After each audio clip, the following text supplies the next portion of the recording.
What is good, ladies and gentlemen? So, we're having a bit of a dry period between like manga chapters, right? Because it's gonna be a little break between the chapters, month break, that's it, I think, right? And you know, Wano has finished, I guess, right? Kinda. So I was like, you know what, let's rank all the arcs of One Piece until now. So yeah, that's what this stream is all about, and I'm gonna go in depth in about why I think certain things and stuff like that. So this might be really interesting. First of all, One Piece is definitely my favorite manga of all time. But it's definitely not my favorite anime. I think it's like my top 5 anime. My top one, what the fuck? Favorite anime is, well, you can see it on the screen. It's Gintama, alright? I fucking love Gintama. Look, I haven't even finished it yet, but that's just my favorite anime of all time. So, regardless, that's all, you know, doesn't matter at all. Alright, so we got the tier list right here. Oh, bro, I'm so excited, bro. I'm so excited for this because this is gonna be fun. This is gonna be so much fun.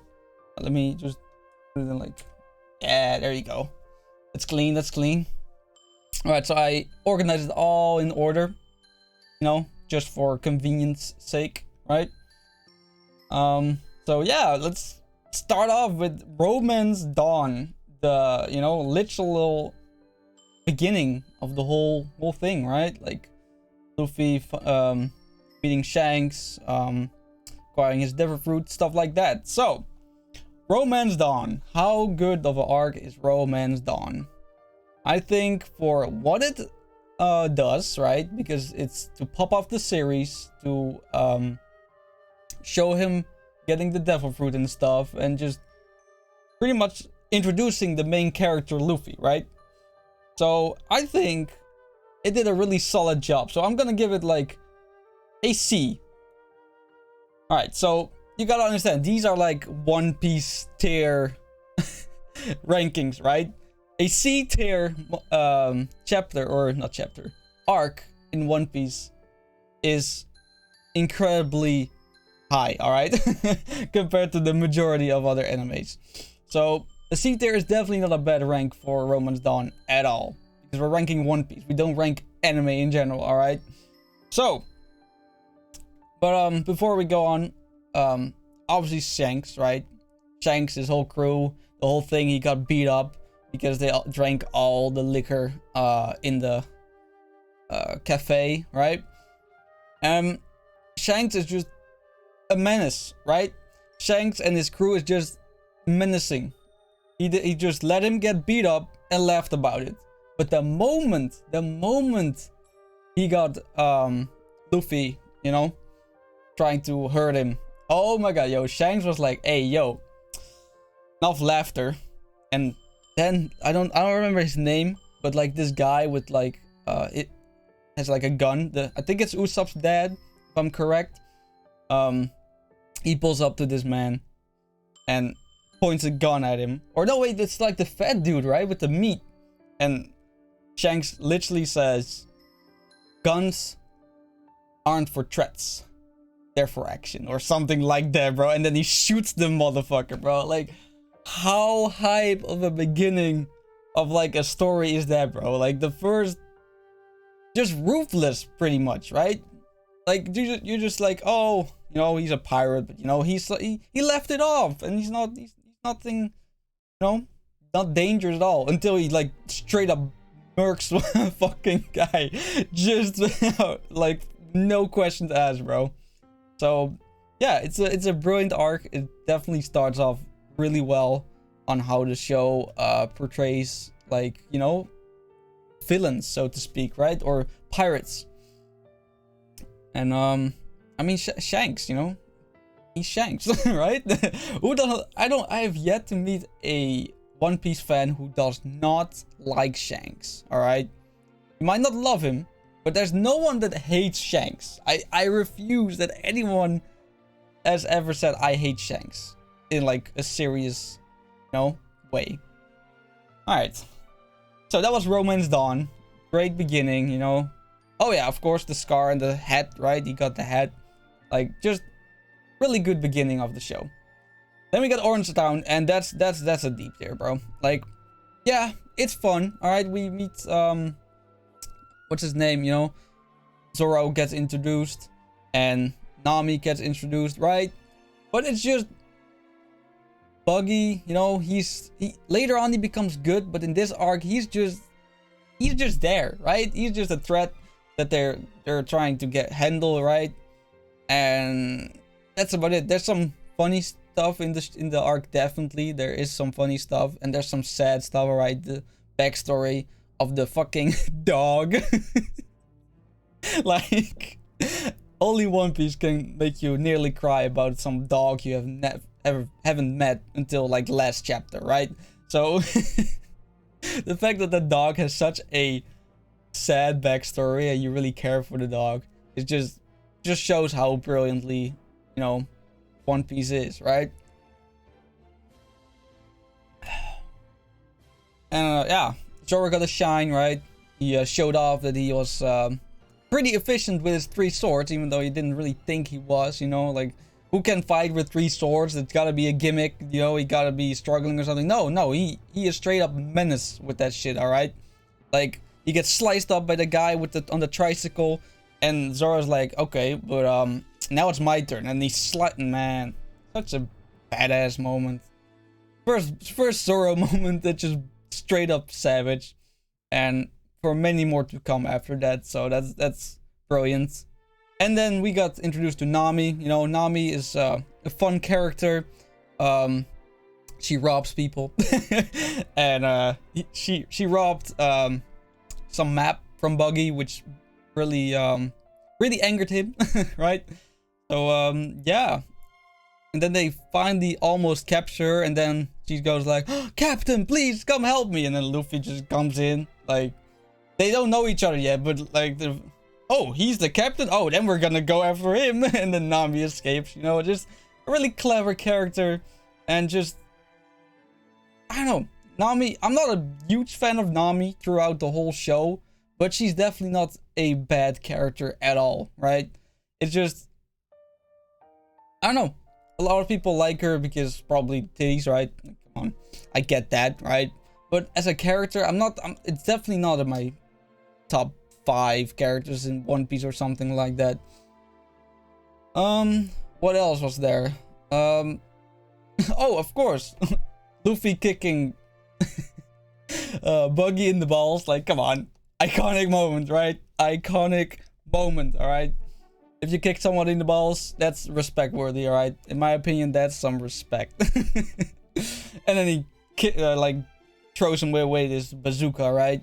And then he flies away and think, oh, he's never gonna come back ever again. That's not true. But yeah, Orange Town, not the best arc, but definitely enjoyable, to say the least. And just, you know, a little bit of introduction about Zoro and Nami. And we see some clever moves that Luffy can use with his Devil Fruit. So, you know, what the arc had to do, it did. It didn't do much more than that. Alright, so then we're sticking with the D tier. I'm sorry, some people really like Syrup Village. Some people truly hate it and literally just drop the show in Syrup Village, which I completely understand, because Syrup Village is not, it's not the worst arc, definitely not, but it's a tough arc to get through. Like, especially if you like have heard people hype you up about the show, right? And they're like, oh, One Piece is so amazing, and then you gotta go through like Orange Town, and then right after that Syrup Village, right? Before you get to the great arcs like Baratie and Arlong Park. But Syrup Village is just, it's just not it, right? It's just not it. Like, Usopp, I love the character, right? He's a great character. He's definitely my top 3 Straw Hats. But it's just not it, right? Like, Kuro is a goofy character. We got like Michael Jackson that could hypnotize like people. Like I don't know. Sheriff Village is not it. It's just not it. And I think that's all I have to say about it. There's some funny moments in the arc for sure, but I don't know. It's just no. Oh, the biggest moment in Sheriff Village has to be like, you know, getting the Going Merry, right? The Going Merry is just, I don't know, it's just a really good moment for the Straw Hats in general, right? And Usopp setting out to sea to become the man he wants to be, right? It's yeah, it's definitely not a bad arc, like I said, but it just for One Piece standards, it's one of the worst, right? Okay, so now, like I said, the great arcs, Baratie and Arlong Park. I'm going to say that Baratie is low A rank or high B rank. And let me just tell you this. First of all, Sanji, he's a great character, right? Like the whole Baratie crew, such a lovable cast, you know, like Mr. Red Leg, I think, right? I forgot his name, I'm sorry. I think it's Red Leg something. Ah, that's stupid, I forgot it. I don't know, I think it's Red Leg something. And just his backstory, right? Like if him literally sacrificing his limb to save Sanji, and they're just on that godforsaken island, and this man eats his own leg. Like, come on, bro. It's incredible. Like the backstory is incredible. And the funny part is, you know, they come into that restaurant, right? And they think they shoot something or like something. They damage the ship, and then Luffy has to work for them to repair or to pay back the repairs, right? Like, it's a funny little part where Luffy is serving like Zoro, Nami, right? and Usopp, and it's just a hilarious part. Oh wait, I'm forgetting the most brilliant part about Sanji. The first thing you see about him, like some high or not even high level. He's just some marine officer or something like that took like some girl on a date to like this restaurant, and he complains about the food, that there's like something on it or something like that, and Sanji's like, oh, I'm sorry about that, and just takes it off. I don't know what it was. I think he put it there himself. I forgot. It's been a while, all right. It's been a while. I've been like watching One Piece since I was like 12, I think, something like that. So it's all been, you know, a bit forsaken, right? But yeah, and then Sanji, or he gets mad, right? And he throws the food on the ground, and Sanji can't take that because in his eyes, wasting food is like one of the worst things a human being can ever do, right? Because he starved on that island, and he's like, yo, having food is important, and wasting it it's just not acceptable. So he gets mad. He kicks him, I think, right in the chin. And that's about it, right? That's the first thing we see about Sanji. That's such a great introduction of a character, right? Like he gives no fucks. Your status, I don't give a fuck. My morals are more important than the status or the popularity of the restaurant, right? So that just a little bit of I don't know, insight on the mind of Sanji, on how he thinks and how his morals, you know, how his morals shape him as a human being, you know, and how he just really doesn't like you to waste food. You know, people work hard for that, and he just can't handle that. And then we get this guy, half dead, you know, asking for food, but he doesn't get any. And Sanji, being the good Samaritan he is, he gets some food in the back, and he recovers, and he comes back with his captain, which he promised they would just be respectful, get some food, and leave. But Don Krieg, he is not respectful in the slightest, alright? Don Krieg is like, just just a dickhead. All right, that's how the best way to describe him. Don Krieg is a complete dickhead. So the first thing he does, he comes in, kicks open the door, and just demands food, right? Demands food and water and all their money and everything, pretty much everything they own. Hell, he even says, "I want this ship," right? Because his ship is in ruins. So yeah. He comes in, got the golden armor, stupid armor, like golden. Why golden? Like at least do iron. It's way better. But whatever. You know, it looks cool. It looks shiny. He thinks he got drip. He doesn't have drip. All right. But yeah, that's just Don Krieg for you. He likes gold, I guess. And this whole thing escalates. Eventually, there's this whole battle with Luffy versus Don Krieg, right? Like. He punches through like a spike curtain or like cloak, right? Like we seeing some badass shit from Luffy in this, alright? We definitely do. Like some poison gets involved, everything like that. It's definitely not a boring fight to watch. That's absolutely not it. So then, of course, the best part, right? The best part of the whole season, or not whole season, I'm sorry, whole arc. Is Mihawk versus Zoro, right? Like, first of all, the introduction of Mihawk, right? This motherfucker came from the Grand Line. The sea that got hyped up as like the big dick energy sea of the world, right? Like the Grand Line, you don't fuck up in the Grand Line, right? The Grand Line eats you alive if you're not prepared. That's how they build it up, the Grand Line. And this motherfucker comes in a raft. On his own, on like a tiny little raft. From the Grand Line. Like, that already says enough about Mihawk as a character, bro. Like, this man does not need a ship at all. He just needs a raft and his sword, and nothing can hurt him. Just nothing. Like, he probably can even go through the calm belt. You know, Sea Kings, don't give a fuck, bro. He just slaps them away, probably. So, yeah, Mihawk just needs a raft. And then he slices up the ship. Yeah, a whole ass ship. Casually. Straight through the middle.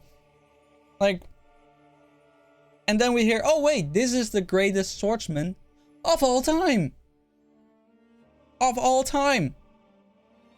And then we're just like, yo, Zoro, how are you gonna compete with this? This man just sliced through a ship. And then he fights Zoro, right? He got like this tiny little like butter knife thing that he got on his keychain, or like this chain, I guess. And people are like, yo, that's disrespectful as fuck. But, you know, Mihawk being Mihawk, he just blocks it. Blocks 3 swords from Zoro. Like, he got humbled so hard by Mihawk. It's crazy. Right? So, yeah. Then he, like, does the whole speech about, I think, his scars on the man's back is like his greatest shame or something like that. Then he turns around, you know, and then he grabs his big sword, slices him like through his chest, right? Which is gonna have a lot of effort, you know, not dying from the whole time in the East Blue. Like, this man, after this fight, Zoro has been damaged and like bandaged up and like hurt and wounded the whole time, alright? Until they finally got a proper doctor. You know, he just been gushing blood, you know, bandaging his shit up, like stuff like that, and fighting with it, by the way. And then we get like the perfect insight on Zoro on how he looks at Luffy as a character, or as his captain, right? And he's like, I will never lose again. Is that alright with you, Pirate King? Right? It's just a magical moment for sure. It's absolutely great. And then we find out that Nami stole the ship. Midway through the whole fight on Don Krieg, she just dipped with the ship and the treasure, and boom, back to her own little, you know, island. Got the name. Sorry, I'm not Tekken 101 that has like all the knowledge about One Piece. Okay, I am sorry. I wish I did. All right, but like his mind is different. All right, he's built different. And yeah, then we just go after them, and then we go to the Arlong Park arc, arguably the best arc in the East Blue. And this is always also the arc with, like, people say if you don't like this arc, you're not gonna like One Piece. I'm a firm believer of if you don't like Baratie, you don't like One Piece. But Arlong Park is definitely valid as a standpoint. Like, if you don't like Arlong Park, you probably don't like One Piece. So yeah, I don't know why people always say that, but I don't know, Arlong Park or Baratie, either two are like good standpoints on why you would like One Piece or you would not like One Piece. Anyways, so they come to this island, some big cow fish thing shows up, you know. Sanji, Zoro, and Luffy are like, oh, we're gonna eat that, right? Or we're gonna hurt him, and then stuff like that, you know. They humble the cow, and they are on their way to the islands, where they first experience, I don't know, a little village, which is getting, how do you say that, held captive, or like controlled by these by this pirate group called the Arlong Pirates, right? And turns out Nami is one of those, you know. Nami is part of the Arlong Pirates all along, and you know, that's why you think, oh, she steals because she's a bad person, because she works for this garbage pirate group, right? Wrong. You're wrong. All right, Nami has been doing the most, all right, the most she can, because she has a agreement with the captain of the crew, Arlong, to give her such and such money, right? And then he would like release the village and leave the island. That was the whole agreement. That's why she is like focused on like stealing as much money as possible, and just, you know, morals, she doesn't give a fuck. If she can get money, if she can steal it, however she can get it, she'll get it, right? So that was the whole agreement about like Arlong and Nami, right? For the whole village. So she did like a good thing this whole time. You thought maybe she was like some you know, some mean stealth, what the hell, no, thief, right? But definitely not. So that got cleared up real quick. And then obviously the backstory of the mom figure, right, of Nami, and oh, what is her name? I am sorry, I cannot. No, I can't remember it. I'm sorry. I am so sorry. But like her sister, kinda. It's not really her sister, I think. It's like, you know, not blood related, but like she's sister, right? And it's just so sad to see, right? Like, she can't pay her tax or whatever, right? For like these two children she got under her hood. She hides that because that costs more money, right? Because Arlong is a dickhead. And just taxes people for, you know, just living. Just like real life, right? And yeah, she can't pay that. So she said, I'm gonna pay for those two. And I can't pay for myself. And, well, Arlong basically just shoots her in the face, alright? Literally just shoots her dead for these children. Like, insane, alright? Insane. Like, incredible. So, then we finally get to the point where Nami is like, okay, I got the money. Here's the money. I hid it there and there. I can get it for you, or not. No, wait, she's not there yet. She's almost there, I think, right? Yeah, she's almost there. And then like these Marines show up, and steal everything, right? Everything she worked on, every single belly ever, everyone. Like, it's insane. And you know, then she comes back to Arlong mad, like, oh, how dare you steal my money? And then Arlong's like, but it wasn't in our agreement. Like,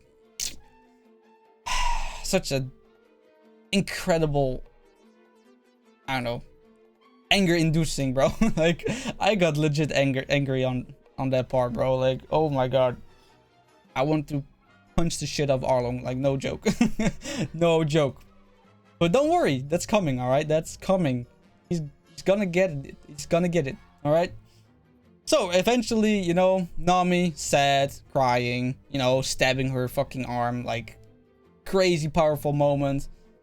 Luffy just comes in, you know, imagine like Nami is here and just puts like the head on Nami and just says, do you want help, right? And then she says like, oh, come on. Then she asks for help and Luffy's like, all right. And then this amazing shot of like Luffy, Sanji, Zoro, and Usopp just walking towards Arlong Park. It's, oh man, swear to God, one of the peak moments in the One Piece manga. I swear to God, just that shot with them just walking towards Arlong Park, it's incredible. Then Luffy literally just kicks down the door, asks who's Arlong, and then, you know, Arlong says, well, that's me. And Luffy doesn't hesitate for a second. He punches him in the face, just straight up. Right? Fight ensues. Zoro fights some guy with like 8 swords. A bullet like obliterates him. You know, 8 swords is nothing for him. All right, he got 3. That's all he needs. Right? And then Luffy beats the shit out of Arlong. Right? Destroying whole Arlong Park with it. So yeah, amazing arc. Arlong Park is definitely, if not one of my favorites, it's not my favorite. It's definitely one of my favorites, and it deserves the solid S rank. All right, Arlong Park deserves the S rank easily. All right, simply because of the fact of, like, you know, Luffy freeing Nami from, you know, the clutches of this evil pirate called Arlong, and just the emotional aspect about Nami just having no way out of like doing anything with her life, really, right? If she's gonna start over, she's gonna be like 43 after she's done, right? Like, it's gonna be crazy. So she just had to get in help, and Luffy just did, all right? Luffy just obliterated Arlong, like that. It's crazy. Oh man, yo, just talking about One Piece just gives me this, oh, just this excited feeling, bro. Like, I don't know what it is with One Piece, but One Piece is just, it's just something that's, first of all, I grew up with One Piece pretty much, right? Like, from like age of 11 or 12, I've been watching One Piece, and I've been growing up with it steadily, right? And it's just, I don't know, man. It's just like Naruto, right? Like, some people get flack about Naruto, like, you know, oh, it's definitely not as good as One Piece. No, I agree, not as good as One Piece, but it's definitely part of my childhood. That, like, you know, because they grow with you, right? You've been watching it for so long, you invested so much time into this series, you know, you fucks with it, right? And it just gives you a good feeling of like talking to it and just generally enjoying everything about it, right? Ah, man. Anyway, so that was Arlong Park. Definitely the peak moment of early One Piece. 100% the peak moments. And then we get Loguetown. Loguetown, it's definitely something, right? Loguetown is definitely a arc which is pretty overshadowed, right? After the Arlong Park, like most people probably don't even remember what Loguetown what had happened in the first place, right? But Loguetown is a pretty significant moment, right? Because Loguetown is like this island right before you cross to the Grand Line, right? And on Loguetown, we meet my favorite Marine, Smoker, alright? Smoker is definitely my favorite Marine of every single one of them, alright?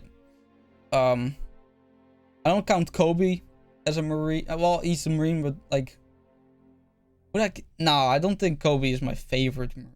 No, Zoro is definitely my favorite if we're talking about Marines. Yeah, Loguetown. Buggy comes back, right? Has like Luffy in this is a thing where Golden D. Roger, the Pirate King himself, stood when he said the One Piece is out there, go find it, right? The whole pirate era started there. And then Luffy is there, you know, smiling and saying, everyone, I'm sorry, but I'm dead. You know, smiling. Lightning comes down right before, you know, I forgot his name. Damn it. Buggy slices his neck, right? And everyone assumes it was his father, Monkey D. Dragon, right? We still don't know if that is his actual devil fruit or that's just, you know, maybe it was part of the god powers, but I don't think it is, you know. I don't think it is. No, I think it was definitely Dragon doing that, right? I don't think it was the universe or like the awakening powers in like the devil fruit Luffy has, alright? So, yeah. We still don't know if that's definitely his devil fruit, but we can pretty much assume that Dragon has like a weather controlling devil fruit, or like, not lightning, because we already have a lightning one, so I don't know, something like that. And yeah, then he doesn't die. Great, right? Yeah. And Luffy just struggles against Smoker until Dragon shows up again to save his ass, and then they escape from Loguetown. Yeah, Loguetown, solid arc, alright? It's short, it's definitely short, but it's definitely a significant point in like the series. So I'm not gonna give it a D tier. I'm gonna give it a C tier. Because it did what it had to do, right? Introduced like one of the best characters in the show, Smoker. And we learned something about, you know, Revolutionary Army, right? The whole squad around Dragon. So, no, definitely some significant plot points there. Solid execution of the arc. Luffy nearly dying, pretty significant in my opinion, right? So, C tier it is, alright? It definitely belongs in there. Oh, man. We're not even halfway through. And, oh, man. I can just reminisce on, like, all this so easily, bro. Like, just talking about this, just in my head, I see everything just flash through my mind again, right? It's just, man. Loki want to rewatch One Piece, but I do not have the time for that, bro. I do not have the time. Maybe I'll read the manga. Who knows? Who knows? Alright, so after Loguetown, we get Reverse Mountain. Now, this is not the best arc, alright? Like, it's, I don't know why it's called Reverse Mountain, or like it's a separate arc. I feel like this should belong in Loguetown, because there's not, it's definitely really short, right? There's not a lot going on in Reverse Mountain, but it is there, alright? So, obviously we start off with like this whole great scene where the Straw Hats are putting their leg on a barrel and stating what they're gonna do in the Grand Line, right? Like, Luffy, I'm gonna be Pirate King. Zoro, I'm gonna be the greatest swordsman. Sanji, I'm gonna find the all blue. Nami is making the world map, right? and Usopp just being a champ, like, I'm gonna be a adventurous guy or something like that, right? Or a brave warrior of the sea. Yeah, that's what he says.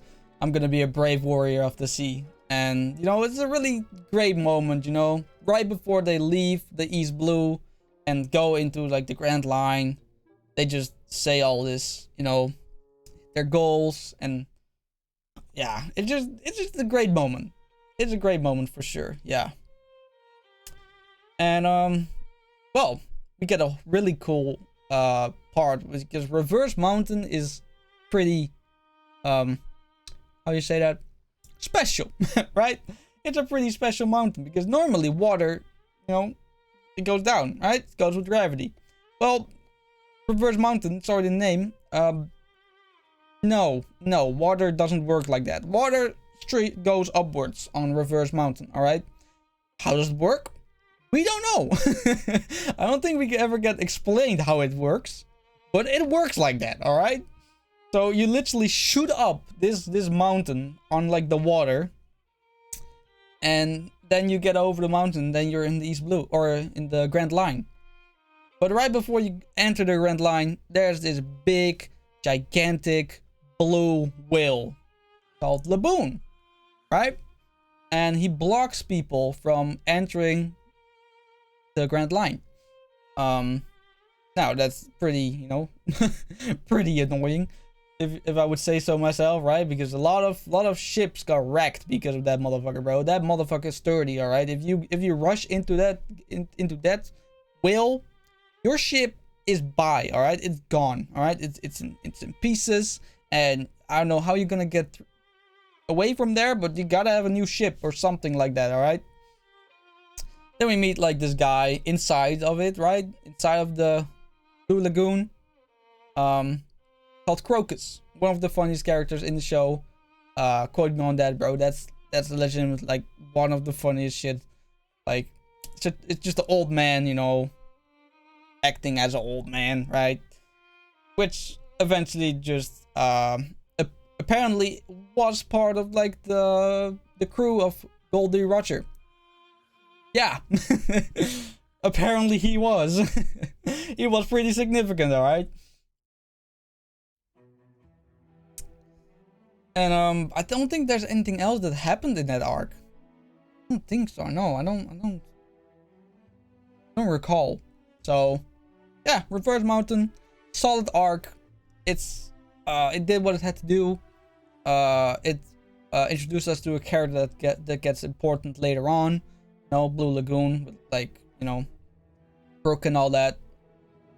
And I don't know. I think it's a high D tier, maybe a low C tier. We'll see how I rearrange the arcs. But I think it's a high D tier for now. Whisky Peak. Now, I'm going to be honest. I don't remember a lot about Whisky Peak, because I always confuse Whisky Peak with, like, Little Garden. Like, they're, like, the same in my head for some reason. But they're not, obviously, right? But, I'm just gonna tell you what I know about Whisky Peak. I think we get introduced to, like, the numbers, right? The numbers and the day, people. Mr. 3, for example. Miss Sunday and stuff like that, right? We get this pretty funny part where, like, Nami, Zoro, and who else was it? Was it Vivi? I think it was Vivi. Yeah, I think it was Vivi. And they're, like, on this cake thing of wax, and and they're gonna die, right? Or at least they assume they're gonna die, because, you know, they're gonna get waxed up, I guess you can say it like that. And they're gonna just die from that. And Zoro's like, all right, I'm gonna cut off my feet so we can get free. And then eventually they find something else, and then they're like, Zoro's like, well, couldn't you have said that earlier? I was almost through them. Like, this man nearly cut off his own feet, all right?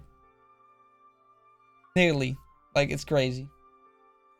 And that's pretty much all I remember at Whisky Peak. So, out of my memory, it's not special. I'm sorry.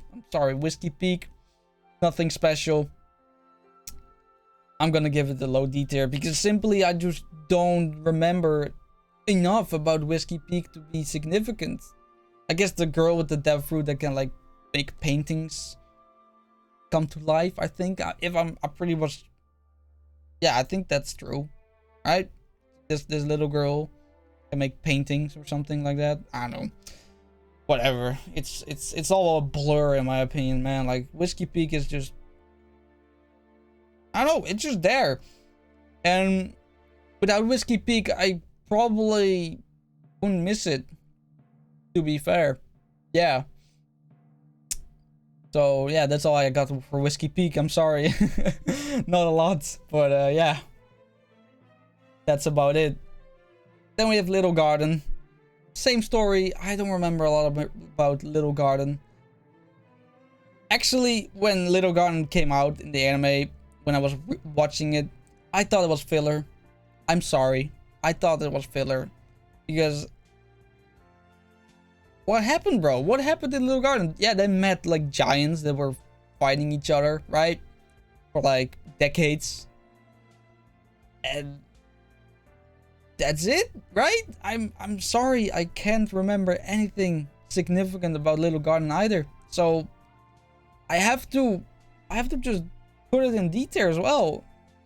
Would I put it above Whisky Peak? Yeah, I would, because you know it was pretty badass that these like two shads of giants just kept on battling each other. You know, keeping record, right? Like. That's a pretty Chad move in my opinion. So yeah, that's Little Garden for you. I'm sorry, I don't have too much knowledge about Little Garden. I'm so sorry. I just don't remember enough. I'm sorry. Whew, man.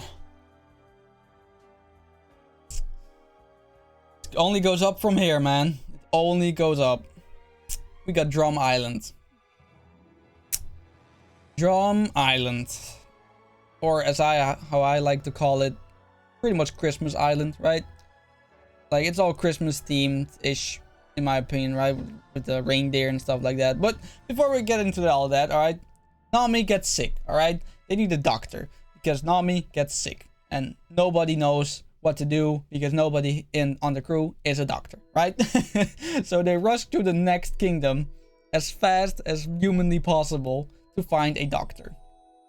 They come into that, you know, little village, ask for a doctor, and they're like, well, doctors aren't really here.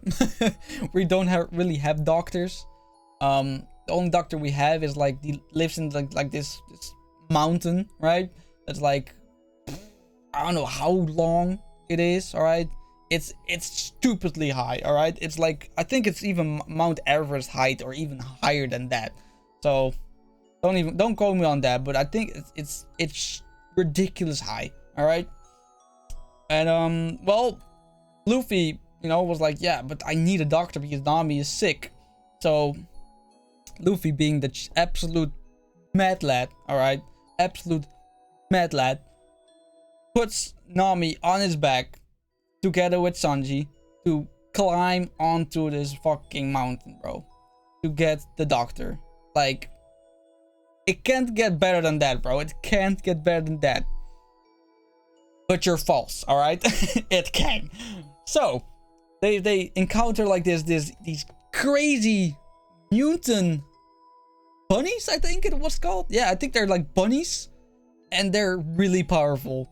Like Sanji gets smacked by one of them and just knocked out, right? Luffy then, I think, escapes from them or beats him. I don't know.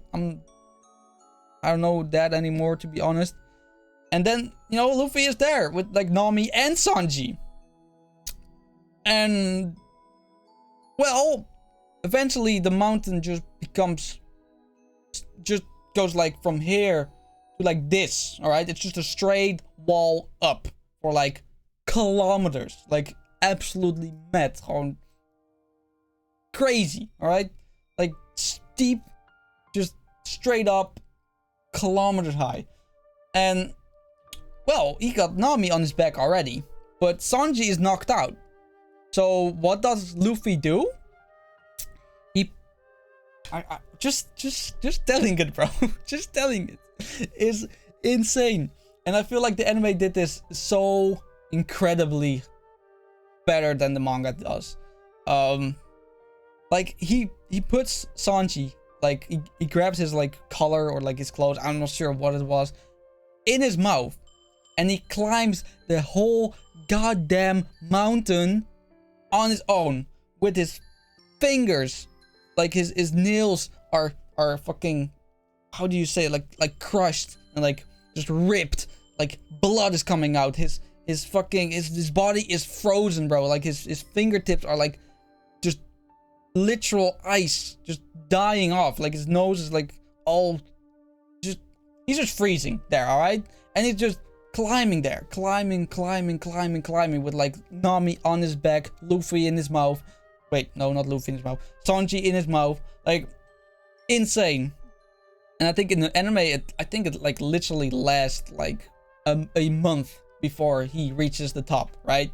And the whole time we see like cuts to like, you know, the people that are not climbing the mountain, like Zoro, who decides to go for a swim, right? And there's like this bird of Vivi sees Zoro falling into the lake, thinking he drowned, right? So, like, this bird, I forgot the name, I'm sorry, I'm not good with names, I'm really sorry about that, but I'm not that great in remembering them. Just so, this bird, like, freaks out, like, thinking Zoro drowned, right? Can't find him anywhere, he goes, like, through all this woods and shit like that. Eventually, like, Zoro shows up on, like, some ice block, right? It's so fucking hilarious.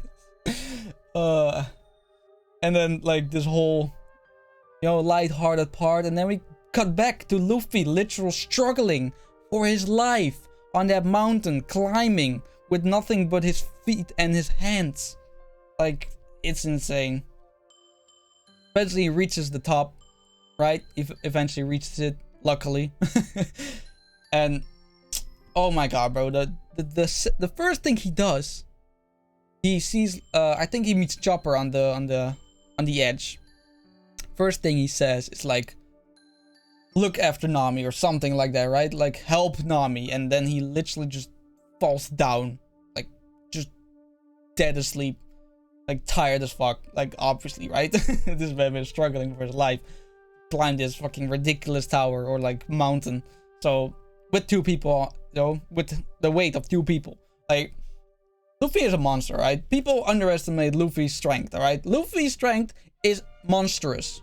People who say he's not are capping, alright? Luffy is a monster. His strength is non-human, alright? I think he's like part giant or something like that, I don't know. He can't be normal human, alright? I refuse to believe that because he is a fucking monster. Regardless, he wakes up, you know, in this like castle thing, right? Yeah, castle, and sees Chopper for the first time again, but this time he's not in his like, I think it was like on his big form or like his reindeer form. Now he's just like his tiny little cute form, right? You know, the Chopper we all know and love. And you know, wakes up, immediately asked for Nami. How is Nami doing? Like, Luffy, man, is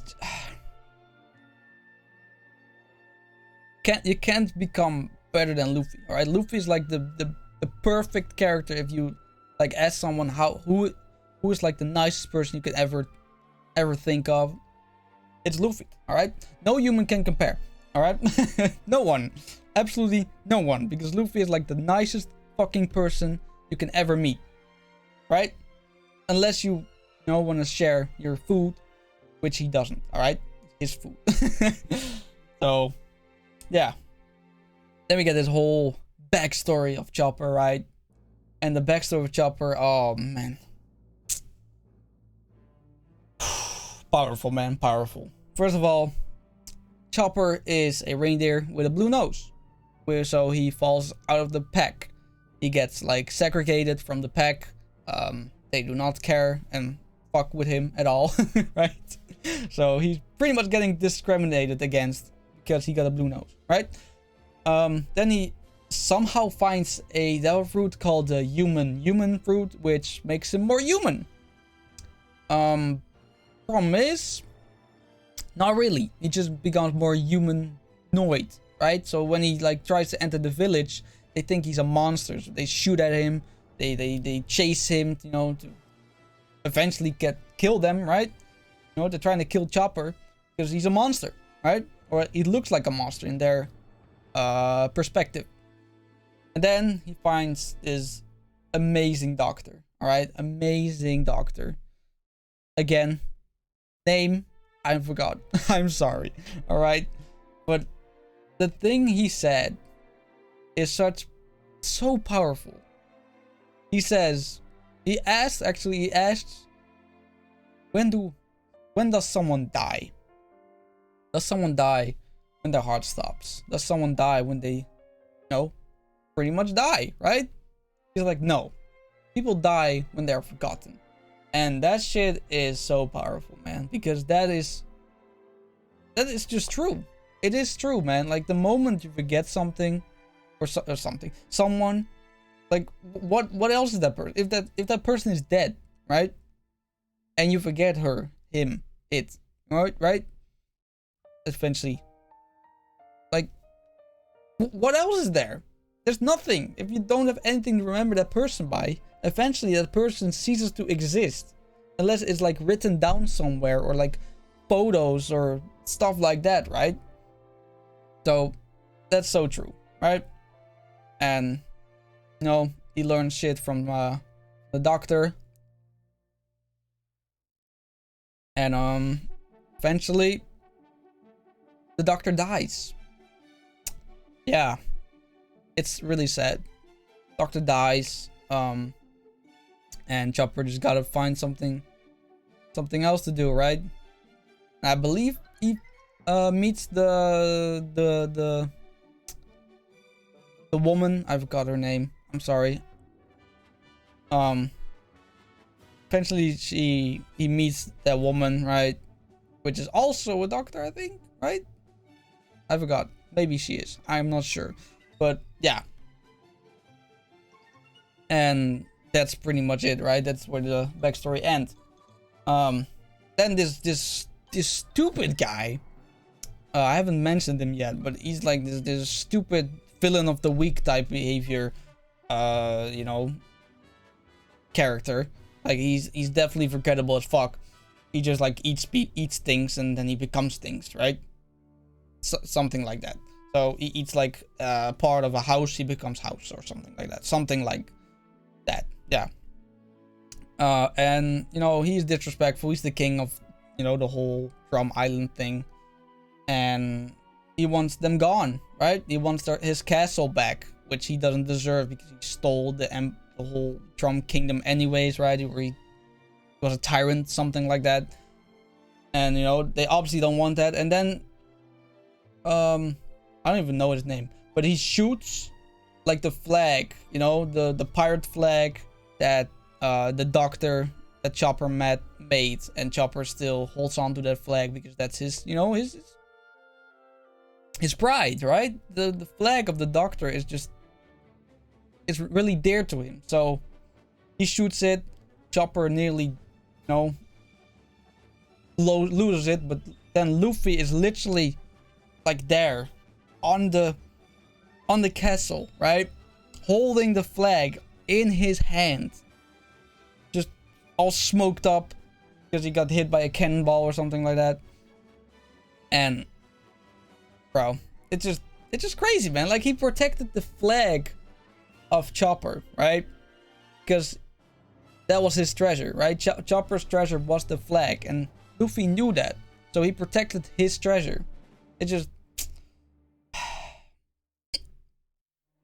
Luffy is just built different, man. Like, he's just amazing, all right?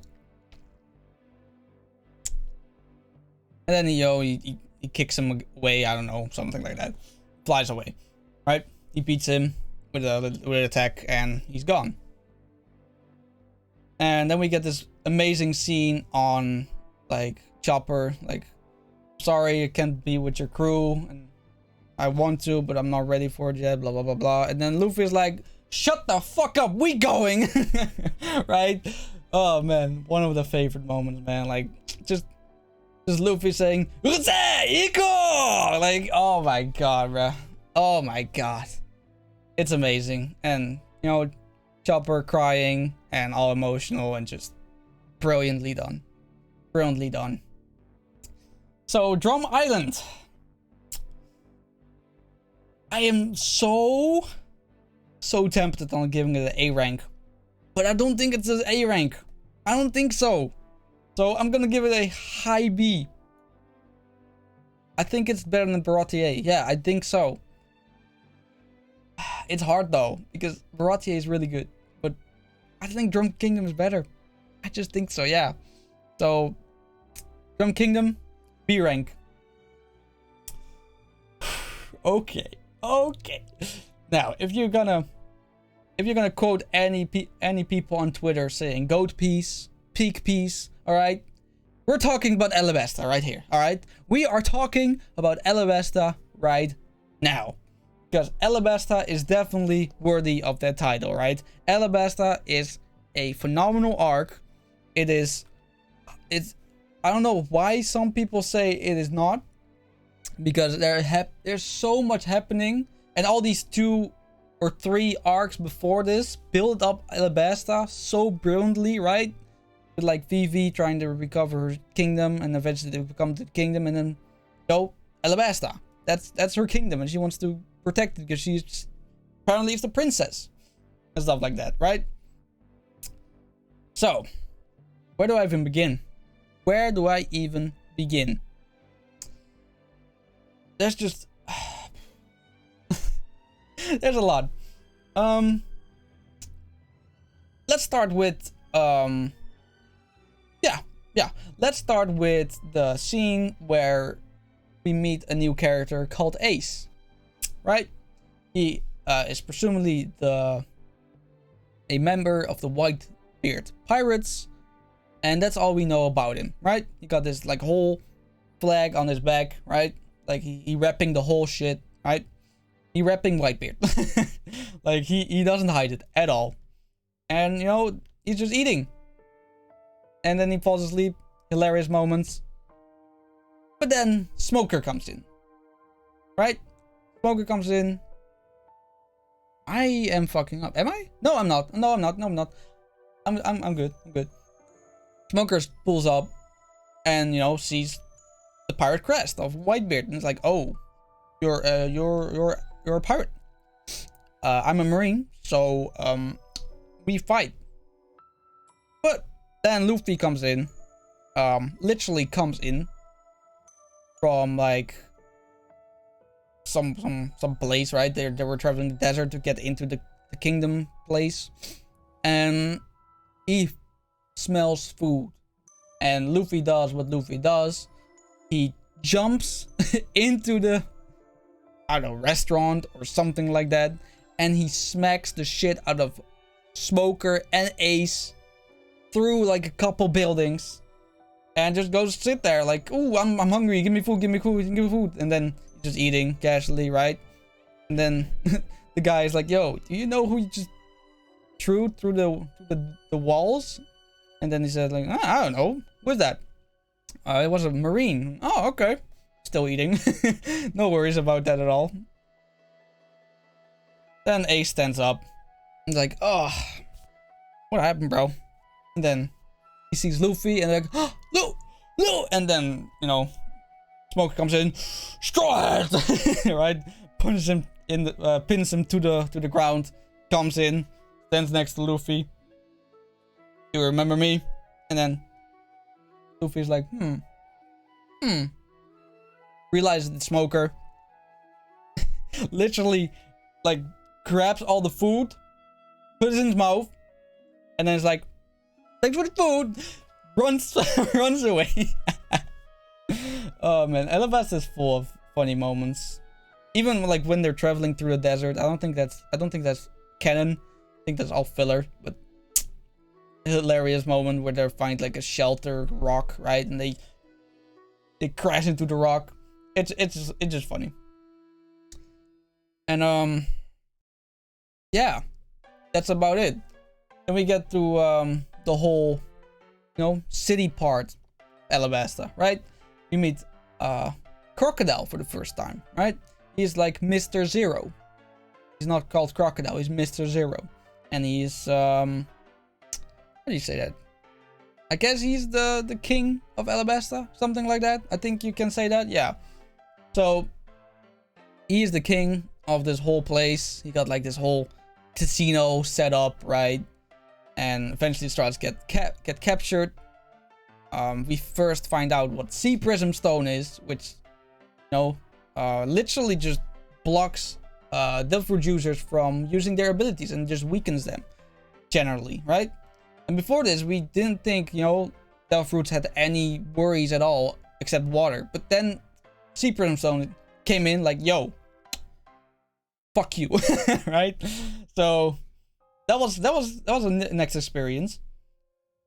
Sea Prism Stone was definitely a key component of Alabasta, because that was a big shock to like, oh shit, this shit exists, alright? Like, Luffy is not safe, right? Not only water, but they also have like chains that can chain him down.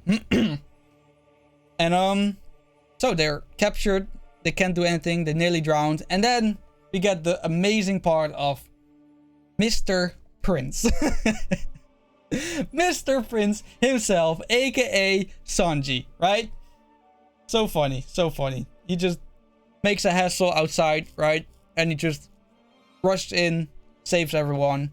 Blah, blah, blah. Great scene. Love it. And just the foreshadowing, Mr. Prince, right? And eventually, oh shit, he is a prince. Plot twist, right? So yeah, Mr. Prince, definitely funny moment, good moment, and just, I don't know, just really important to stay creative with it, and just a little bit of goofy at the same time, right? Like nothing serious, like these people are nearly drowning and, you know, dying because of crocodiles, and then Mr. Prince comes in, like, it's just funny. It's just funny. And then we get the first show off with Crocodile and Luffy, right? And Crocodile demolishes him, alright? He got nothing, alright?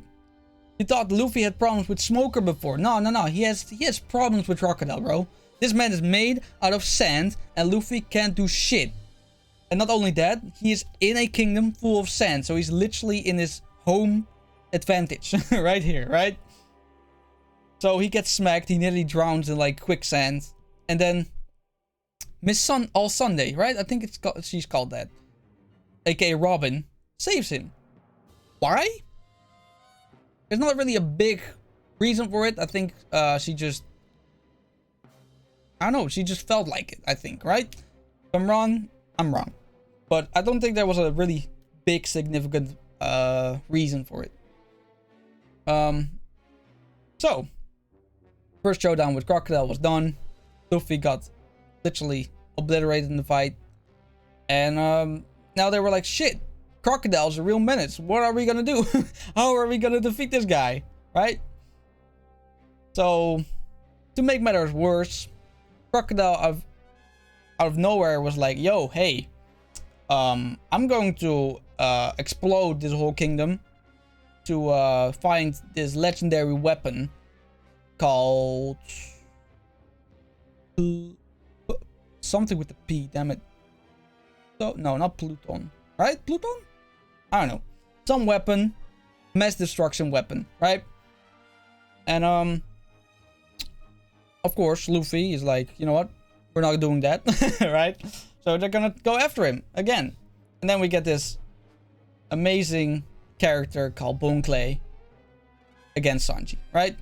And Bone Clay, they met before in their ship, right? But they were not enemies at that point yet.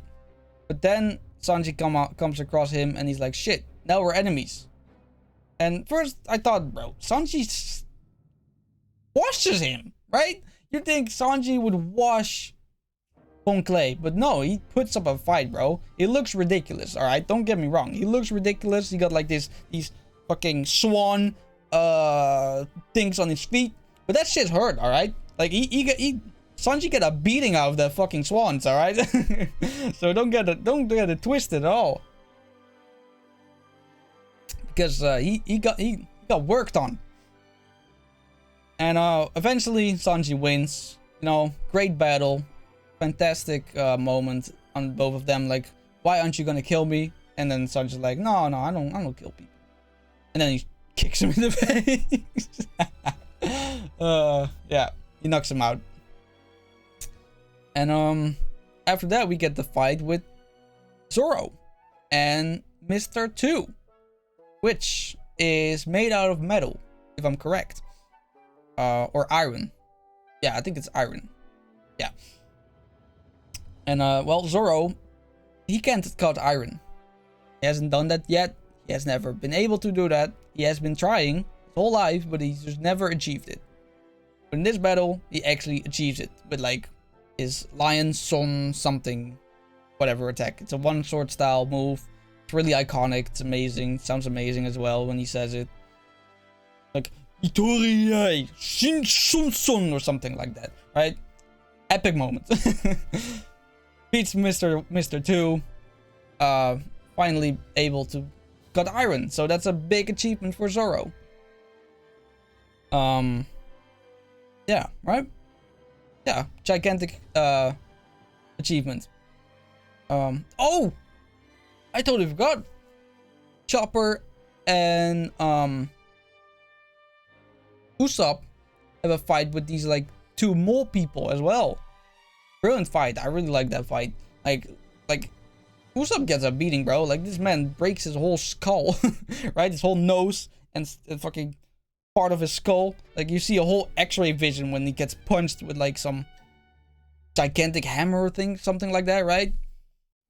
So, yeah, great fight.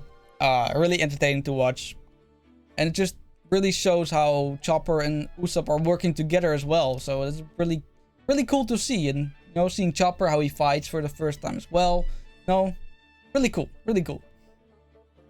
Am I forgetting something? I probably am. Probably way more, but you know, we can't have, you know, talk about an hour long about Alabasta, right?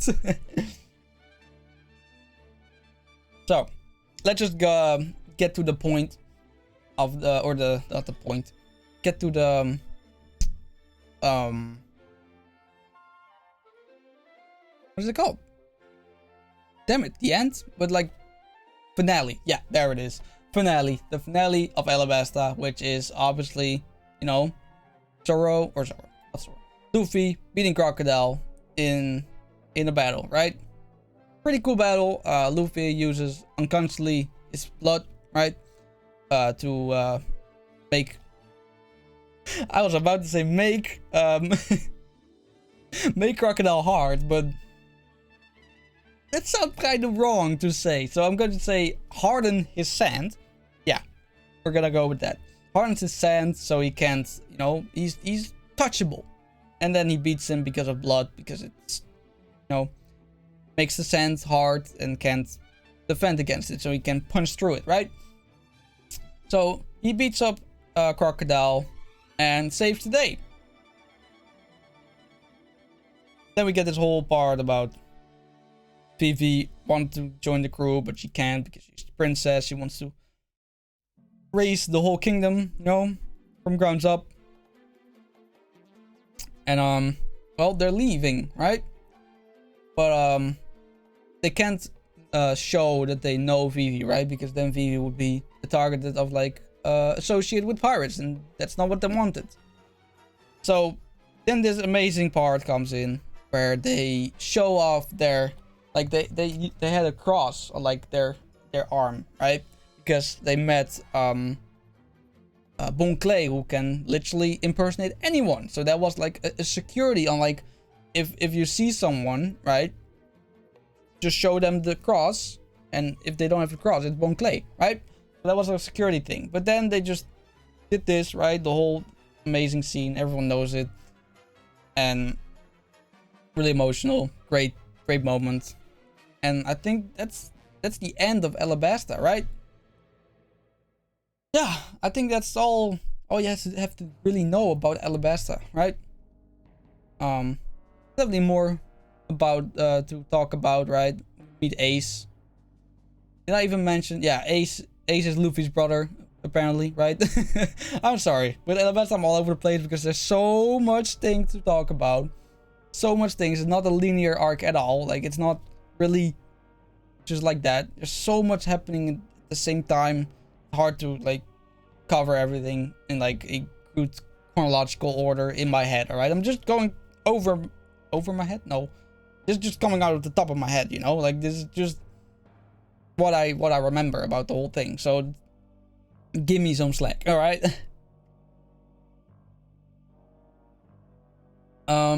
Yeah, so the ranking. Alabasta. I mean, if you don't put Alabasta above Arlong Park, I don't know. Oh, thank you. I don't know if we watched the same arc or read it, but you can't tell me that you like Arlong Park more than Alabasta, right? I feel like that's not possible. Obviously, your opinion is all to your own, right? I respect it, but I don't understand if that's the case, right? So, Alabasta, solid S rank, easy S rank, all right. Yeah, wow. God damn, bro. How long are we? Damn, we're 1 hour and 15 minutes in. We only covered like what? 1, 2, 3, 5, 6, 7, 10, 11 arcs. Oh man. Whew, yeah. Now, Jaya. Okay. Jaya, you say, huh? Alright, so Jaya, I have a pretty interesting opinion about Jaya. I think Jaya is better than Skypiea. Hear me out. Hear me out. Alright. Jaya is all about this guy called Rowan? I'm sorry, I forgot his name again. Damn it. Something the Liar, right? And he got this name because he found an island full of gold, right? Like all sorts of treasure. Roland, that's his name. Roland. And then he showed it to the people, I don't know which people, and to the island, and they came to the place where the island was supposed to be, and it was gone. And nobody believed him. Nobody. So he got labeled the liar and just got, pretty much disrespected his whole life, because people were like, yo, why would you lie about that, bro? That could have helped us so much, blah blah blah, like, right? Even though he did it out of his good of his heart, telling them like about the island with all this gold, right? He could have just gotten all of it and dipped, right? And Jaya is all about the predecessors of said liar, Roland. And I'm sorry, I forgot the name of this guy, right?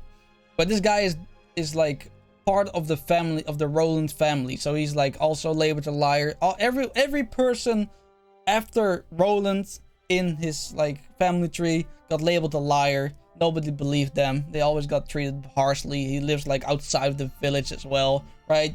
He gets disrespected on a daily basis, and he's like, you know what? Fuck it. I'm not gonna live with these people. All right, I'm not gonna do it. So he didn't, right? And then we meet a gigantic character in the show, and that motherfucker is called White. What? No, not Whitebeard. Blackbeard. All right. Well, we all know Blackbeard, right? Blackbeard is arguably probably the final boss of the anime of One Piece in general. I see it happening. I think he's gonna be the final, final obstacle to becoming the Pirate King. But regardless of that, we're meeting Whitebeard in like the most brilliant way you can ever think of. Some people don't like it how they met. They don't think it's it's well written. I don't know why some people think that, but I think it's so amazing how Whitebeard just is at the one side like the same as Luffy, as like he wants to be free, right? But unlike Luffy, Luffy doesn't want to become a villain, right? He doesn't want to become a bad person to achieve his goal. Blackbeard, on the other hand, doesn't give a shit, right? And then we get this dynamic with like, they're in a bar and they eat like these pies, right? And Luffy says, oh, these pies are disgusting. And Blackbeard is like, yo, these pies are amazing. And they get like staring at each other like, what the fuck are you talking about? They're disgusting. Then they get a drink.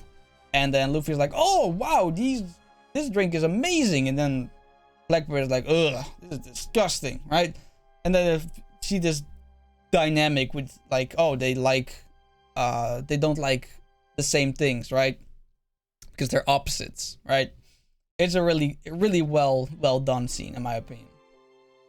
So I don't know, Blackbeard definitely the highlight of the Jaya arc, 100%.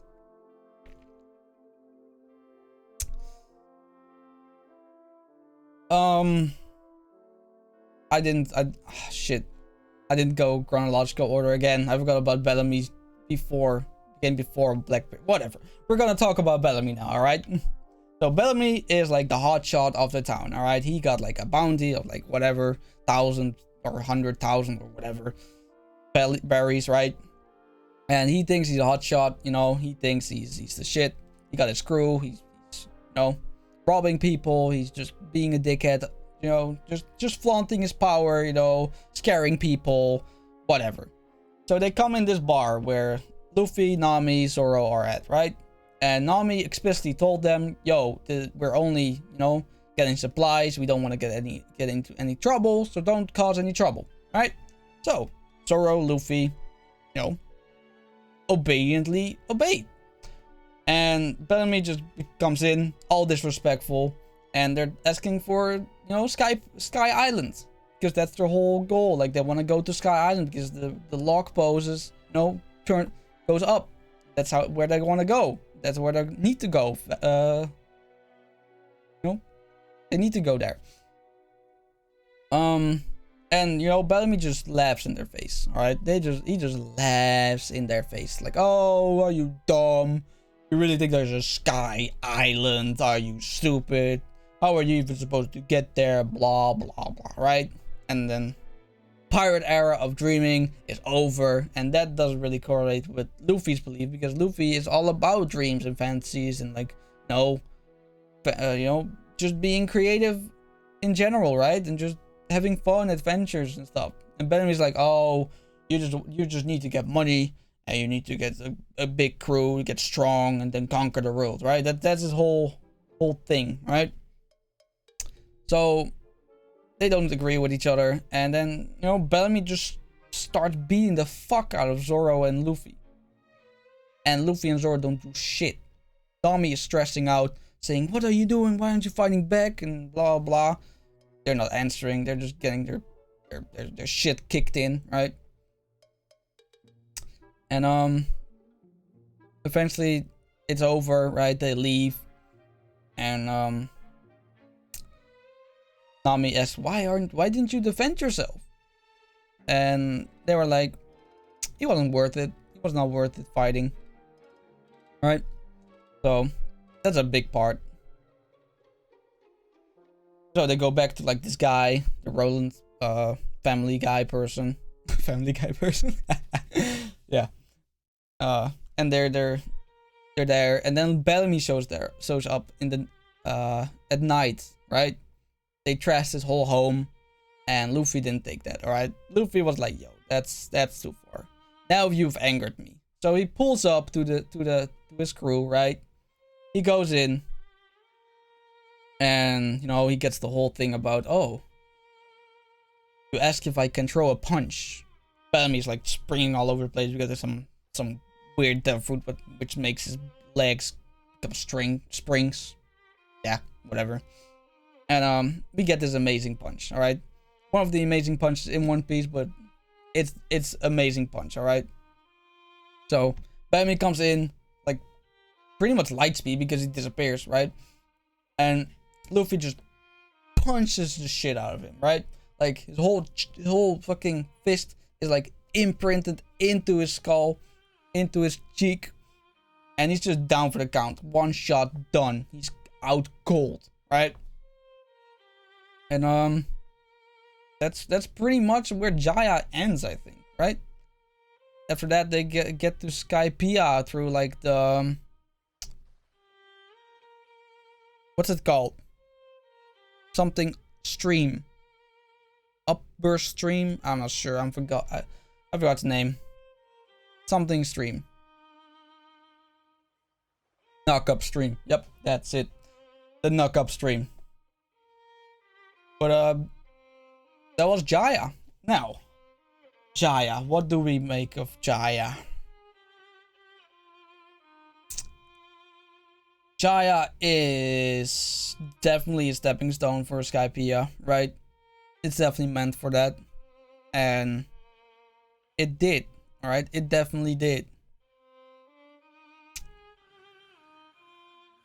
I think I would put Jaya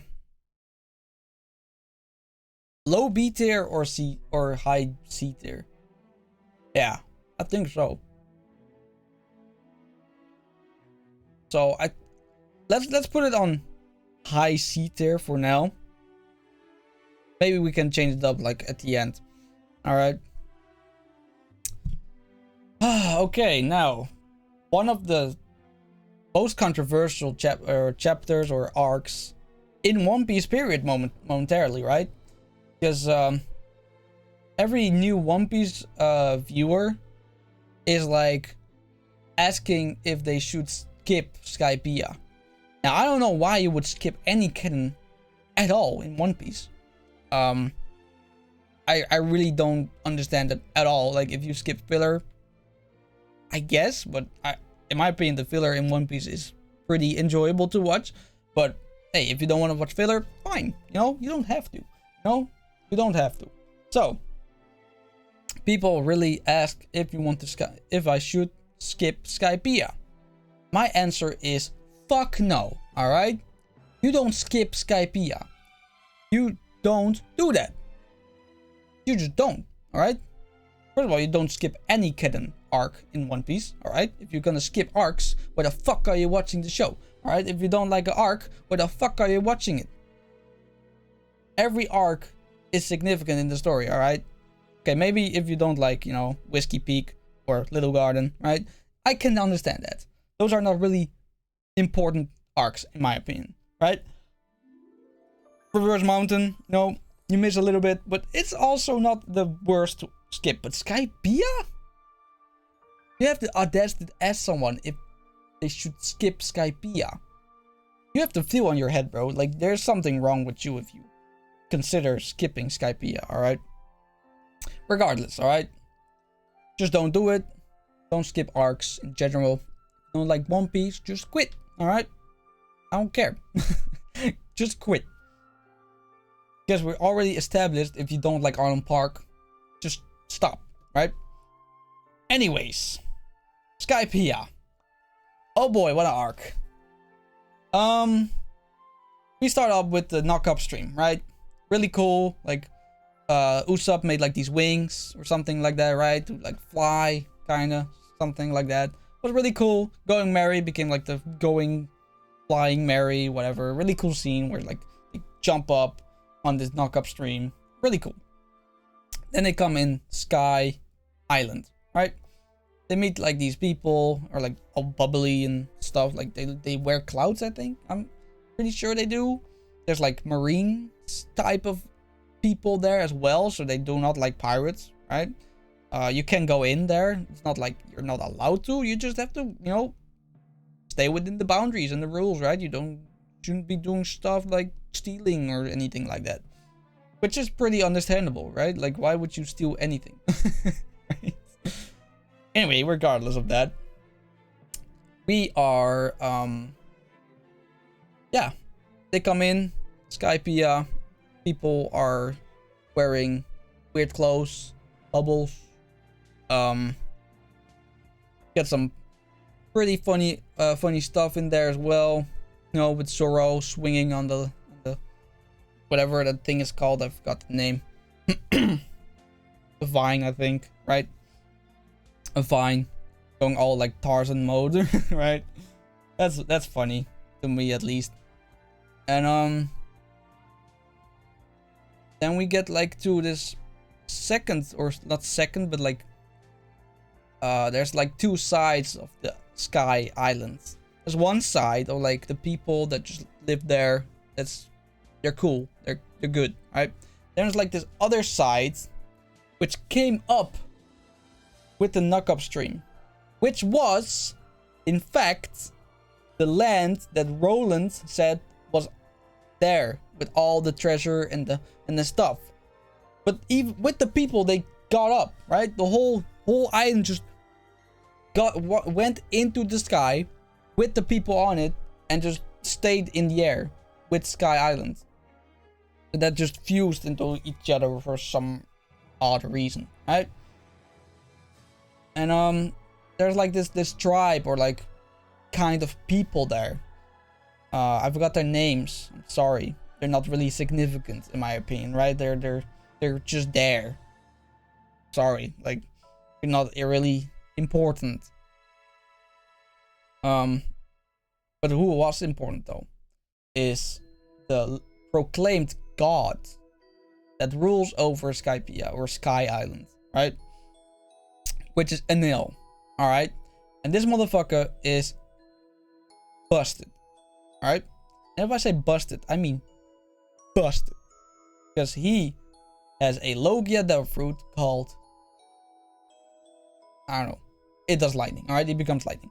I don't know, probably lightning fruit, I don't know. But not only that, his perspectives, or like his what we later find out is observation hockey. He calls it mantra.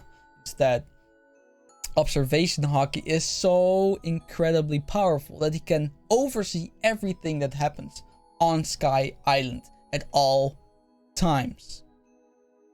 Like, this man's observation hockey is next level, alright? It is crazy. So that makes him really powerful. Not just that he is lightning, right? Anyways, so his goal is to go to the moon. Why? Because he thinks that the sky is the sea. It's pretty weird, right? It's pretty weird. He thinks they are on land, or like they're on land, right? The Sky Islands. And up there is like a sea that they can, you know, go on, right? Which is not sea, right? There's space, right?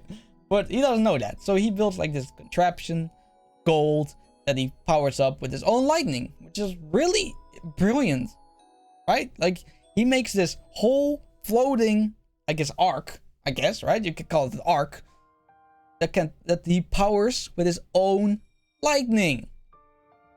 Brilliant. Self-sufficient and good for the environment. Amazing. Well, the problem was he kind of kidnapped Nami. Yeah. Yeah. So Luffy was like, "Nah, we're not doing that, bro. We're not taking Nami with you. I'm sorry. That's not happening. Not on my watch." So he goes to fight Enel. Enel, never heard of Rubber before. Rubber doesn't exist there. So he's like, "Oh, I'm gonna kill you," and then just does lightning. And Luffy's like,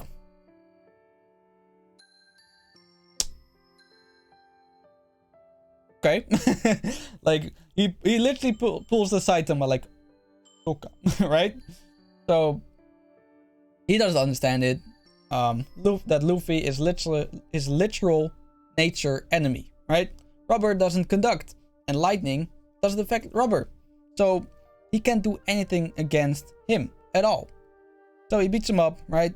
With like his golden infused fist. It's crazy, like insane. And he rings a bell. Now you think, well, a bell, okay, right? There's nothing special, just a bell. No, because that bell insinuated that to like the guy underneath, right? The Nolan guy. That Sky Island, or at least the island that Nolan was talking about, actually existed, right? Such a powerful thing, right? That lies were never lies, and he finally knew what he already believed, that he was never a liar in the first place. Really cool moment. Just a really solid moment, right? Yeah. What else? Was there more? Was there more really important aspects? I mean, I guess Luffy singing, you know, the goat song. Love it. Great. You know, who doesn't? Regardless of that, I don't think there's anything else to be discussed about Skypiea, to be honest. Yeah. Now, where do we put Skypiea, bro? Where do we put it? It's tough. It's absolutely tough. Because I don't want to put it over Jaya, because I don't like it more than Jaya. I do like it more than Loguetown. I don't think I'd like it more than Romance Dawn as well. So I think I'm gonna put it right in between Romance Dawn and Loguetown. Yep. I'm sorry, you know, Skypiea, really good arc. Later on, seems to be really important, you know, whole Joy Boy thing, Sun God, whatever, right? Pretty important. Some poneglyph, that's really important as well. And but I don't think you can rank a arc on how important it is, instead of like how, you know, how it was when you were watching it, right? Like I'm not putting Romance Dawn on S rank, because I think the show One Piece is fucking brilliant and the beginning is fucking brilliant, right? I'm ranking the Romance Dawn arc as it is, right? Before you know anything, you start off with the show, you learn what you learn, meet the characters, and that's it, right? Oh man, this is tough, bro. It's tough. All right, this one's gonna be fun. The Long Ring, Long Land arc. Now, I don't think anyone really likes this arc. It is fun. It is a funny arc, not gonna lie. It is not a super amazing arc, in my opinion, at all, right? But it is a funny arc, to say the least. It's like a really light-hearted humor arc. So I'm gonna rank it on that. I'm gonna rank it on like, what did it do? What was the purpose of it, right?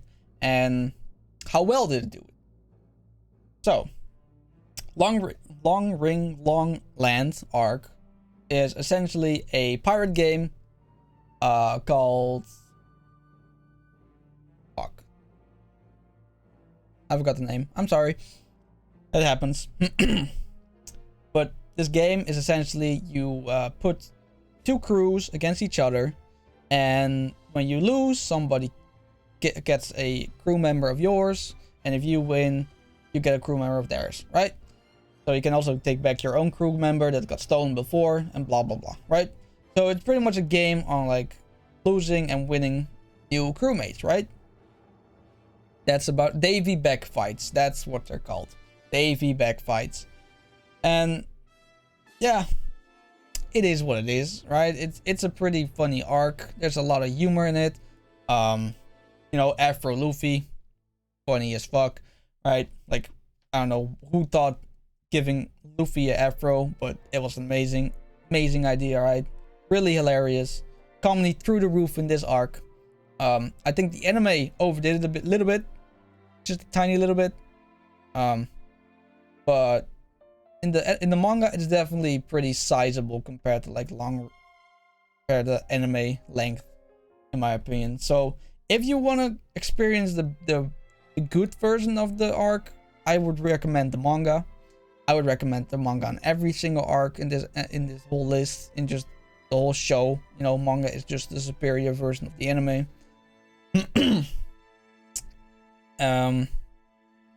Yeah, it did what it did. It was funny, you know. That was the whole part of it, and I think it did a really solid job on like what it was set out to do. So I'm gonna give it a. I might give it a B. I might give it a B, bro. Yeah. Yep. I give it a B. I'm sorry. I actually gave it a B. Yep. I think that's the good. I think it's a low B. 100%. Wow. I just discovered something about myself. Okay. Yeah. That was Long Ring Land arc. B rank. I think nobody expected that. I don't think anyone expected that at all. Alright. But yeah. It is there. It is by fact on B right now. So deal with it.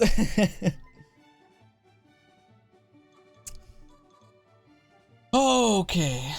Now we're starting. Now it really goes up from there. Like, it only goes up. Up, up, up, up, up, up, up, up, up, up, up, and up. Right? And what better arc to start with is the Water 7 arc. Alright? Now, Water 7 arc is mostly outshadowed by Enies Lobby. But Water 7 was meant to get overshadowed by Enies Lobby. So, let me explain. Water 7 was the build-up for Enies Lobby. And that's pretty much all it had to do, right? But it did more than that, alright?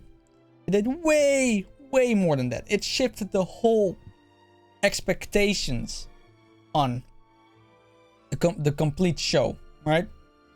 And, of course, what I'm talking about is the Going Merry is severely damaged from all the adventures it got on, right?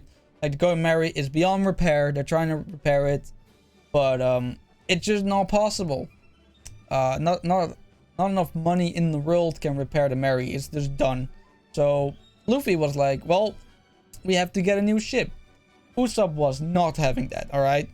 Usopp was like, you're abandoning a comrade, you're abandoning a crew member, right? And I fully agree with Usopp on that, right? But eventually you just have to realize that the ship it couldn't do anything anymore. It was on its deathbed. It could not get repaired. Not enough money was in the world could have recreated. I mean, you could have recreated the Merry, of course, right? But it couldn't be repaired. And well, Usopp wasn't having it. Luffy didn't agree with him, disagreeing on him, and they got into a fight. They got into a whole struggle, a whole back and forth. Eventually, Luffy said the worst thing you could have imagined. If you don't like it, you can leave, right? And that just seeing that for the first time, like, yo, here we thought the Straw Hats were just a united group of friends, you know, nothing can get through their friendship. But this part in the show was like a reality check, like, yo, they can still have problems with each other. They're not all happy-go-lucky people. They can disagree on things. They can go into fights, right? So that was a pretty significant moment in like whole One Piece in general, because you thought, oh, it's just a crew. They're all having fun. Everything is fun. Playing games and stuff like that, right? But when it came to this, that dynamic just disappeared. Like, yo, there are gonna be some struggles within the crew.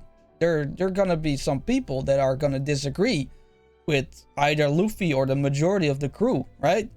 So that's just a eye opener for like, yo, these characters will disagree with each other, right? They're not perfect. They're not the perfect friend group. They will have troubles. So that was a really good eye-opening. And then, you know, the whole fight between Usopp and Luffy, which was just heartbreaking, right? It was really heartbreaking. Like, Usopp did his best, but we all knew the outcome. Usopp could never win. Like, let's be honest. He could never win. Absolutely not. But, eventually, you know, he loses. And, they move on. And then you're like, yo, they're just gonna leave Usopp? Usopp is just gonna leave the crew? That's it? It's over? Right? So, they get into the town, right? They meet the mayor. They find out that there's some sneaky business going on in the harbor. About, like, the... Baroque Works, I think? I forgot. Baroque Works? Something like that.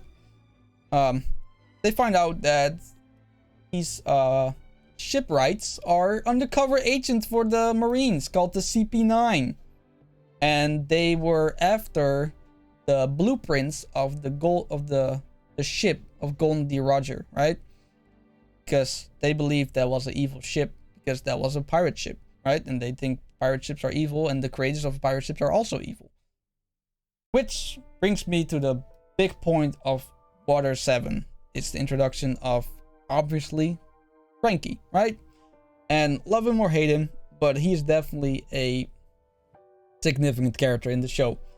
Because he was the son, right? I think it was son of the creator of the Gold D. Roger pirates ship, right? And it was just pretty sad to see that his father or father figure, I'm not pretty sure about that anymore. He got killed because he built a ship, right? It's crazy. It's crazy how much power the Navy has over people, that they can just kill off someone just because he built a ship, right? It's mind-boggling. Just shows how corrupt the Marines are. Like, there's no reason to kill someone for a ship. But that's just me. Then we get this whole sad backstory about Frankie, you know, trying to become a shipwright. And I forgot why, but he, like, eventually tries to stop a train, the sea train, right? I forgot why. I'm sorry. Yeah, sorry. I forgot why, but he tries to stop the sea train, gets incredibly injured, right? I mean, he got rammed by a train. Like, the fact that he survived that is already impressive, to say the least, right? But he gets injured and he transforms himself into a literal cyborg. Yeah, I think nobody saw that coming, right? I don't think anyone saw that coming at all. But yeah. Now I've just mentioned it, Frankie. I totally forgot about the whole Usopp getting beat by the Frankie pirates and like Luffy, Zoro, and Sanji getting revenge. That was pretty epic, to say the least. Yeah, it was a pretty cool moment because he lost the gold and he tried to get the gold or the money back from them, and then he got slapped. And Luffy, Zoro, and Sanji were like, "You don't treat our crewmate like that, right?" Anyways,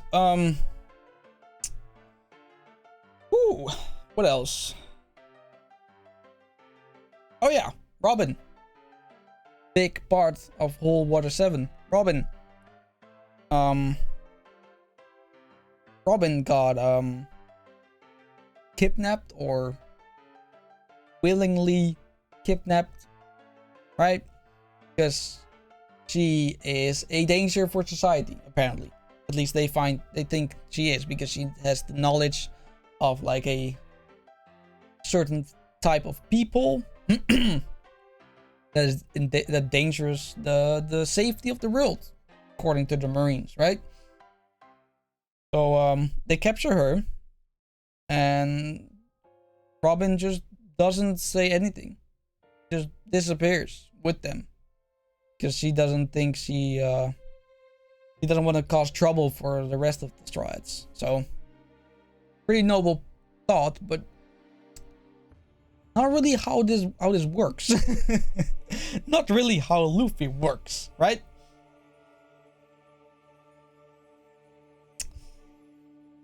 Yeah, and that's pretty much where it ends, I guess, right? That's pretty much where the Water 7 arc ends. You know, Robin leaving with the train, and Luffy and the rest are just going to, you know, pursue them. Yeah, that's pretty much where Water 7 ends. Now, where are we gonna put Water 7 at? That's the big portion. I might give it an A rank. Or a high B. But is it better than Drum Island? You see, now it's getting so... Like, now we're having so many good arcs already. It's tough.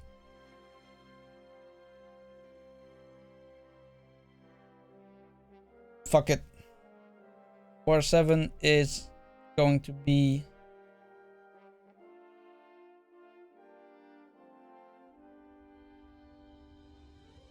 high B tier. Yeah. Water 7 high B tier. Here it is. It has been decided. It's tough. This rank keeps getting tough, bro. Goddamn. Oh boy. Now, Enies Lobby. Arguably one of the most hype moments on the whole entire One Piece journey. Ooh, where do we start? Where do we start?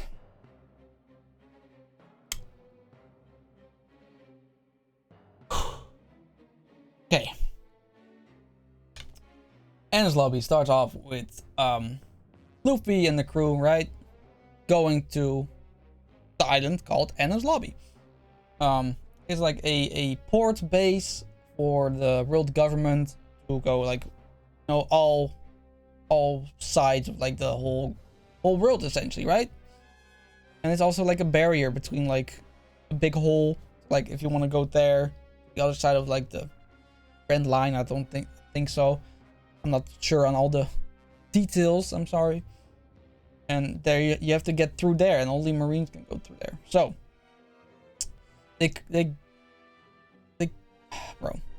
they arrive in like one of the most epic moments or ways you can imagine, bro. Like, they have this sea train, and the sea train literally just jumps over a fucking wall. All right, a fucking wall, and just crashes into the island. And that's how they arrived. All right, they literally arrived crashing through a wall with a sea train. Incredible. I don't know. There's no other entrance more badass than that. Like, come on. Then we get this whole, you know, Marines everywhere. Luffy beats them easily, gets through them, blah blah blah blah blah. And then we get the whole section of just fights, and fights, right? Because Robin has like chains or like prison cuffs, right? And apparently like one of the CP9 people has the key. So every Straw Hat like splits into like a group or two, or at least some are alone to get the keys, right? And we just get fights in every room there, right? We get a fight with Sanji, we get a fight with Zoro, we get a really brilliant chopper moment. Nami gets some shine, right?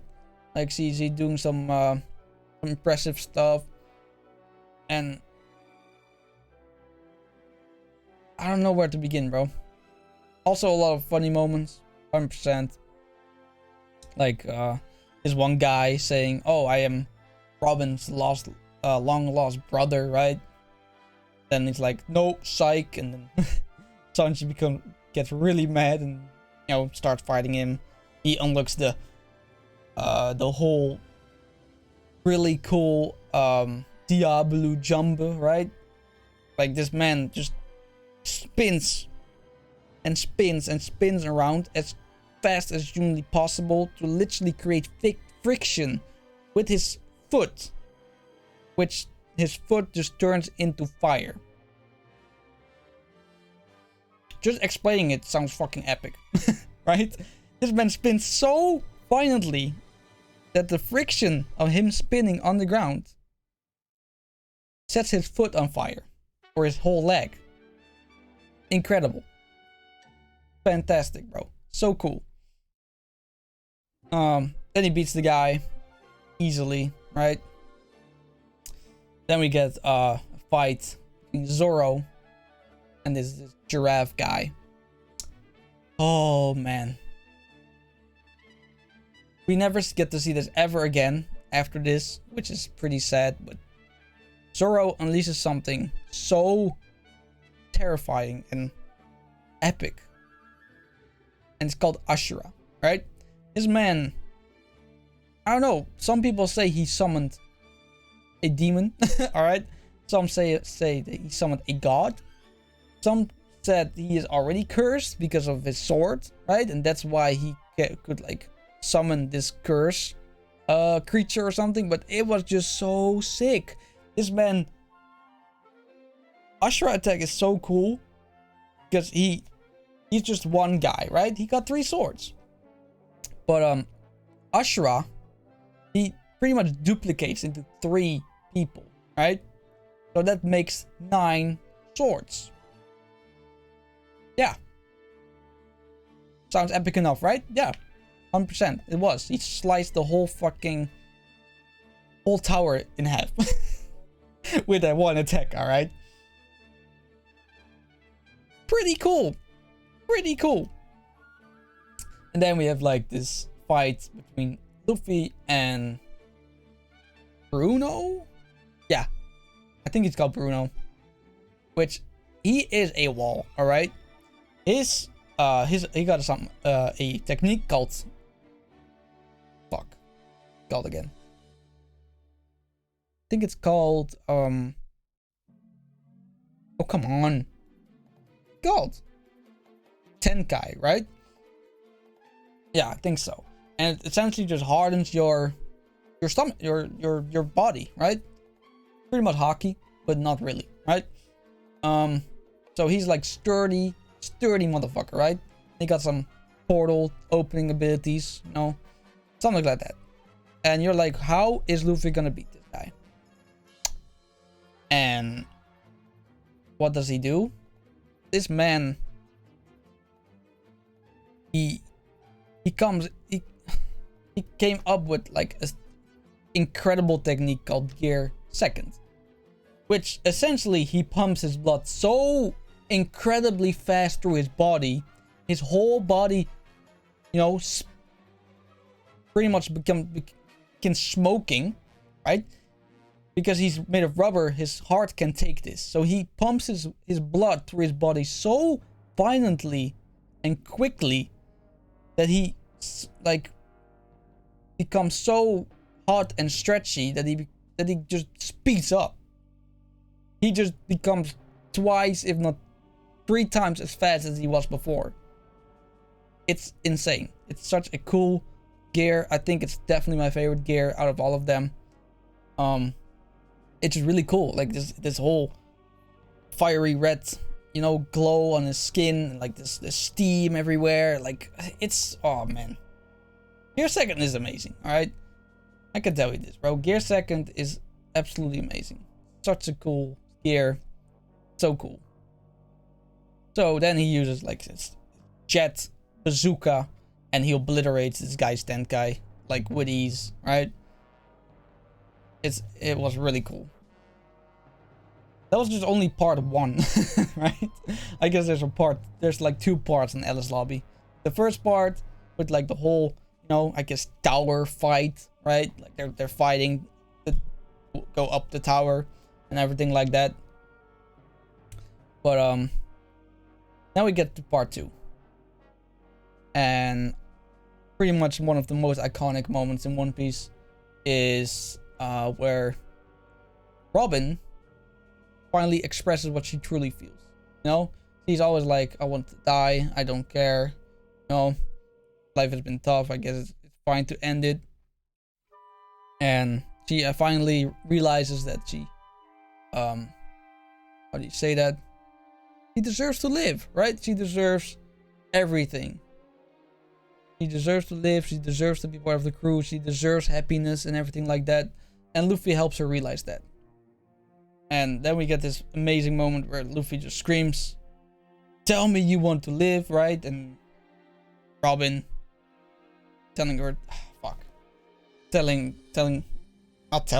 screaming through the rooftops that she wants to live, bro. And after that moment, Usopp, or I guess Soga King, right? Soga King, literally, Luffy says, yo, shoot that flag. And that pretty much insinuates that he declared war on the world government. The world government. Pretty much declared war with the entire world. That's literally it. That's insane. The scale. You just try to grasp the scale of that, bro. It's insane. So, yeah. Then we get this horrible situation where Robin is just getting dragged, bro. Like it's not fun to watch at all. Like Robin getting like dragged, like trying to hang on with her teeth on the pavement, right? Like she getting kicked, and it's honestly really tough to watch. So yeah. But luckily, eventually they reach her, and then you think it would be over, but no. Then we get this motherfucker called Rob Lucci, pretty much the leader of the whole CP9, group, right? And he's a menace, right? He's an absolute menace. He got like a zone fruit, just like Chopper does, and he is just pretty much unbeatable, I guess. Yeah. Like Luffy is fighting him, and it's just nothing, bro. It's just nothing. He just can't do pretty much anything at first, right? Gets smacked at least a couple times. He's trying to fight, and just it's hopeless. Then like Usopp came in, bro. Usopp came in, just encouraging Luffy, and Luffy just got back the courage, got the how do you say it? The confidence back to put it all into this battle, right? And eventually wins, right? But it's such a great clash with like this whole jet Gatling gun, right? It's such an iconic moment, man. Such an iconic moment. How can you have like a arc with like two incredible moments, right? Back to back. It's crazy. But yeah, he wins. He's, dead, right? Pretty much. He's really tired. He just falls down. But then this fool, I don't forgot his name. He's some dumbass. He got like some dad or something, like high government status, and he granted him a terrible weapon called Buster Call, which essentially, if you use a Buster Call on a island, like these motherfucking navy ships just show up to this island to completely obliterate it, till there's nothing left, right? And he accidentally presses the buster call because he's a fucking dumbass, bro.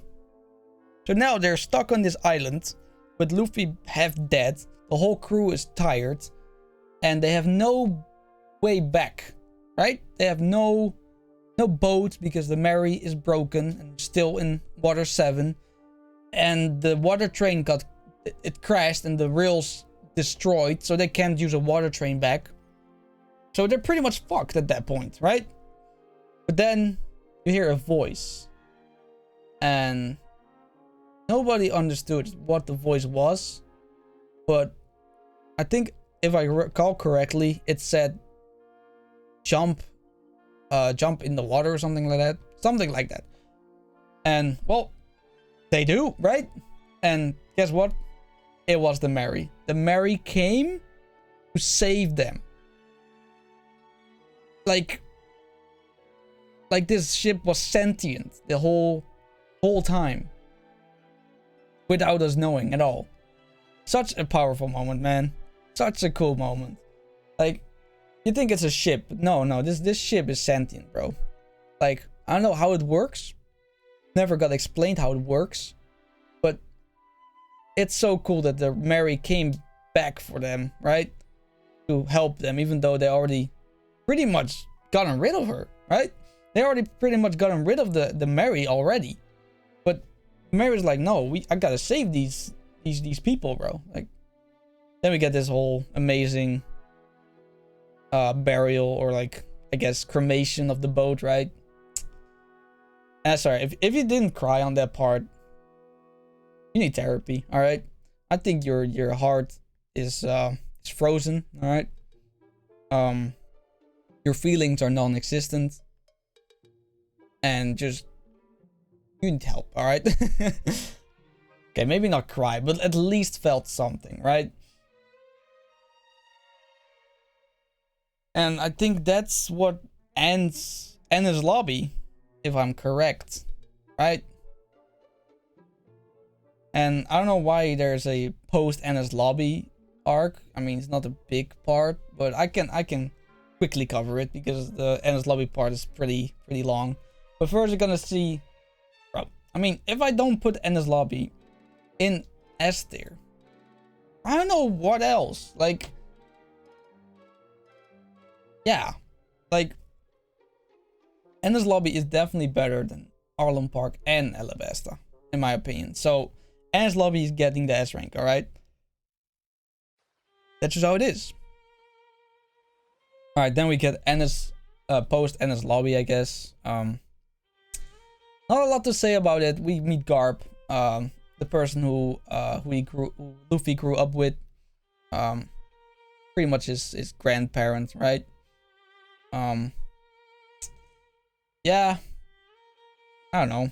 Not a lot going on in this arc. I guess Frankie joins the crew, right? In a pretty funny way, like Robin doing something to his, you know.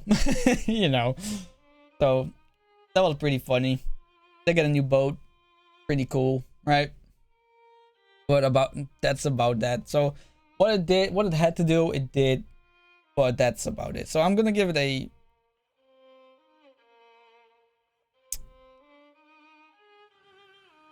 high D tier. Yeah.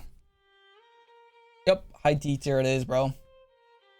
I can't give it more than that. I'm sorry. Yeah, that's it. You can't get better than that, in my opinion.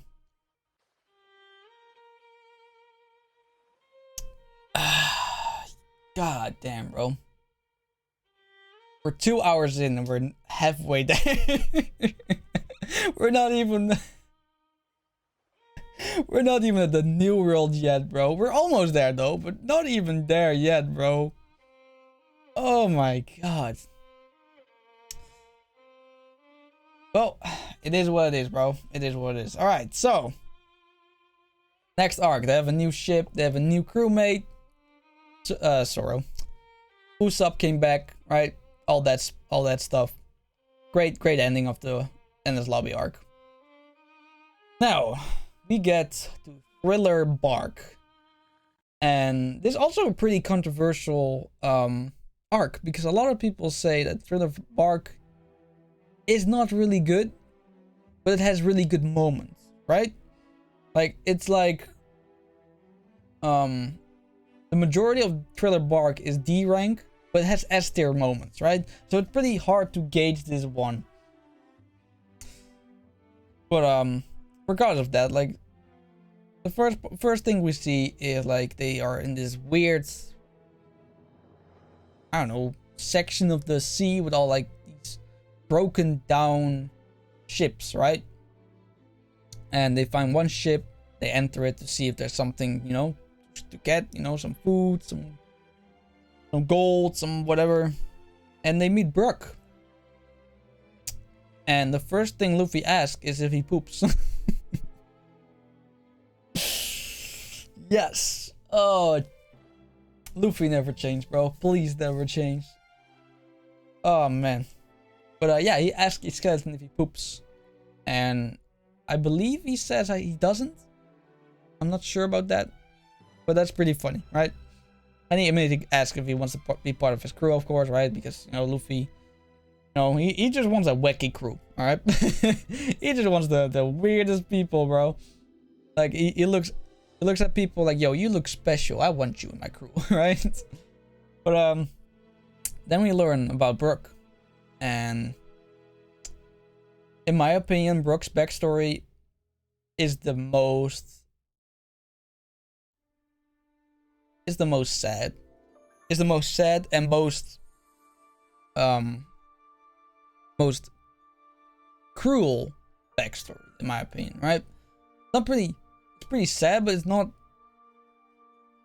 I don't know.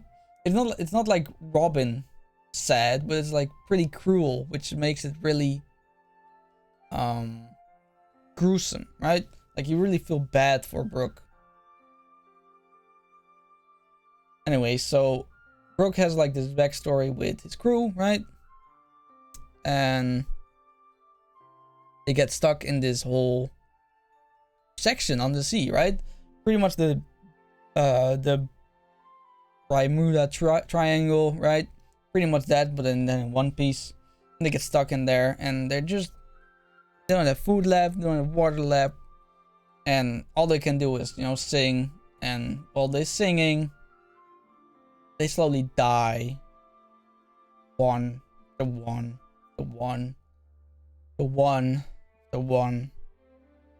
Till also Brook dies. And then you think, well, that's the end. No, because Brook apparently ate a dead fruit called the revive dead fruit, if I'm correct. And he essentially gets a second chance of life, right? But he couldn't find his body for so long that when he finally found his body, it was already just bones, right? So he got back into his body, but he's all bones and skeleton. He got no flesh, he got nothing, but he's a living skeleton now. For some reason he got an afro. I don't know how that works, but he keeps his afro. All right, that's just the unwritten rule. All right, if you have an afro, a skeleton keeps the afro. That's just how it is. Right? But yeah, so he's then still stuck on sea, and then I think he comes across Moria, right? And he gets his shadow stolen, which essentially means if you get indirect sunlight, you just die from the sunlight. You're like a vampire in the sun. So if you touch sunlight without a shadow, you're just gonna die, right? Just incinerate, essentially. So he's just stuck there for like, I don't know how long, but he's still on the same ship that all his crewmates died on. He's living there for like years, right? Years, seeing all his crewmates just there, dead, with skeletons, right? Like, insane. It's insane. It's absolutely insane how heartbreaking that is, right? Like, this man is surrounded by his dead crewmates the entire time. I don't know, I think that's really, really sad. Alright, then we arrive at further bark, at last, right? And we get some funny moments, right? Luffy pushing down a zombie, claiming he's an old man with wounds, right? Pretty funny stuff. And we meet Perona. Perona, character, has a devil fruit and pretty much makes you depressed, right? That's the quickest way of saying it. She pretty much makes you depressed with her ghost things, right? And then we meet the main guy, Moria, which was pretending to be somebody else, some doctor, I think. Yeah. And sorry. And Chopper was completely obsessed with his doctor, so he knew everything about him and stuff like that, right? He admired him because he's such a good doctor. Turns out he's evil, and he's Moria, and he's just a dickhead, right? Essentially this whole island is full of like people, of zombies and zombified beings, of like shadows of other people that live there, and they are just scared and hiding in the dark their whole lives. Pretty sad to be honest. Yeah. And eventually Luffy gets his shadow stone as well, and that shadow comes in handy later on because it gets put into the strongest giant that has ever lived on the earth, if I'm correct. I think so. But he was pretty menacing when he was alive, alright? He was a menace, alright? And then Luffy's shadow gets into him. So now he has the devil fruit powers as well. Yeah, pretty cool, pretty tough opponent. Especially they beat him with like pretty cool tactics and stuff like that. It's really sick. But before that, I almost forgot. Before that, we get a transformation of Luffy that we are never ever gonna see ever again, right? It was such a cool transformation in my opinion. Was Nightmare Luffy. And Nightmare Luffy was pretty much a character which had like all these random shadows inside of him, right? Because he's rubber, so he can expand. So apparently he can also absorb stupid amounts of shadows. So he like absorbed like 100 plus shadows that were just lying around there. I don't know why that was. I don't know why. Probably because of people who died or something. I don't know. But they were lying around and they put all these shadows in like Luffy. And he becomes like this monster, purple, blue, gigantic buff version of Luffy, right? And he goes against Oars and he smacks the fuck out of him, bro.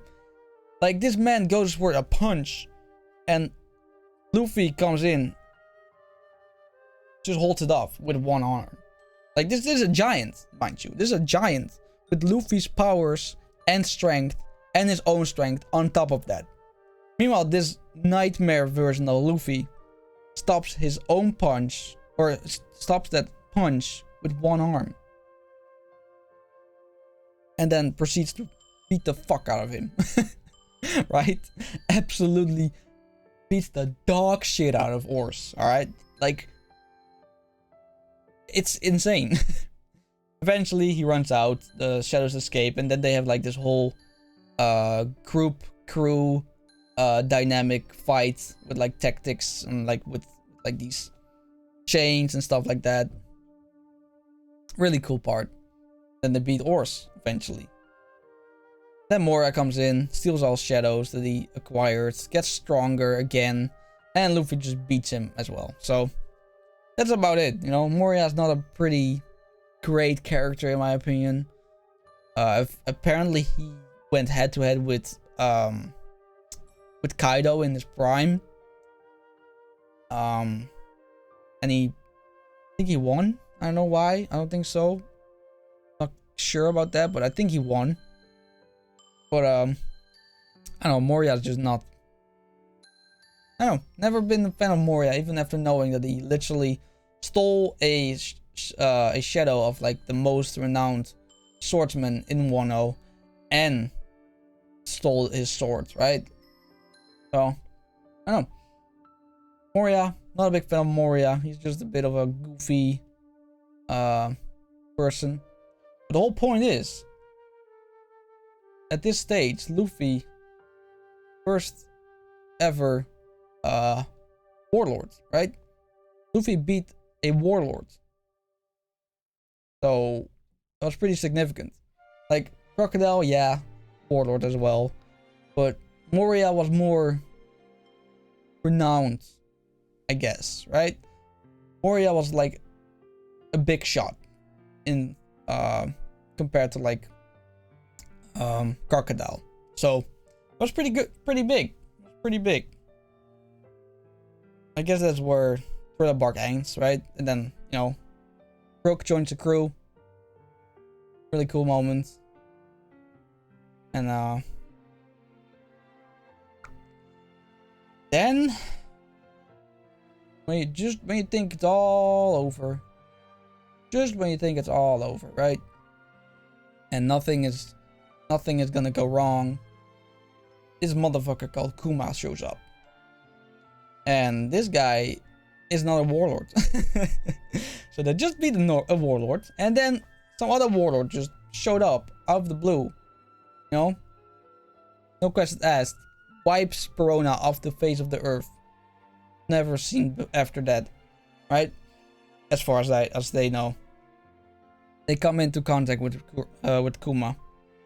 And Luffy is dead. Alright? Luffy is so tired from the fight. You know, his damage and everything like that, right? So Luffy or Sanji and Zoro and the rest of the crew are trying to square up with this guy, but it's just no use. This man is too strong. He has like some stupid amount of powers that's called the Paw fruit, which can like create some bubbles or something, like air pressure. You can like shoot air pressure or something like that. It's crazy, absolutely crazy. And he just shows up. He just humbles Sanji and Luffy. Not Luffy, damn it, Zoro. Sanji and Zoro easily, right? And it's insane. You're like, okay, well, that's the end, right? This is the end of their adventure. They're gonna get caught, and it's done. But Kuma is not just some warlords, all right? Kuma is a menace, all right? Kuma is a real one. Kuma's like, you know what? If you take all the pain from your captain, I'll let you go. And yeah. Sanji and Zoro accept, right? But Zoro knocks Sanji out. Some people are really mad about that. Like, oh, Sanji could have also survived that easily because he has the iron body and stuff like that. But I don't think that's true at all. I think he just unlocked that after, you know, equipping his suit later on in Wano. But let's just say he did, you know. I don't think he still would have survived because I don't think Zoro survived. Sorry. Sorry about that. I'm speaking a lot today, so my voice is just like, yo, what the fuck? You haven't spoke this much in years. But back to the topic at hand. So Zoro knocks out Sanji, and he takes a little bit of his pain, right? Of Zoro's or Luffy's pain, and he goes crazy, bro. This man is going like shit. Like this man is like nearly dead at that point, and then he's like, "Let me get a place," and then we all remember what happened there, right? We all remember the moment where nothing happened, all right? Because nothing happened. Such a great moment. Sanji finds Zoro. Blood everywhere. Zoro just standing there like a fucking mad lad, bro. And just saying with all his strength he can muster. No anymore. Oh god. Oh my god. Such a chilling moment, man. Incredible moment. And a lot of people believe that Zoro died that day, but he got lost on the way to heaven or hell, so he came back. I like that theory. I like that a lot. It's really funny. Yeah. And I think that's the end of Thriller Bark, right? Pretty much. Yeah. Pretty much, yeah. Okay, where are we putting Thriller Bark? So, like I said, Thriller Bark is not the most exciting arc, but it has like S tier moments. So I'm gonna...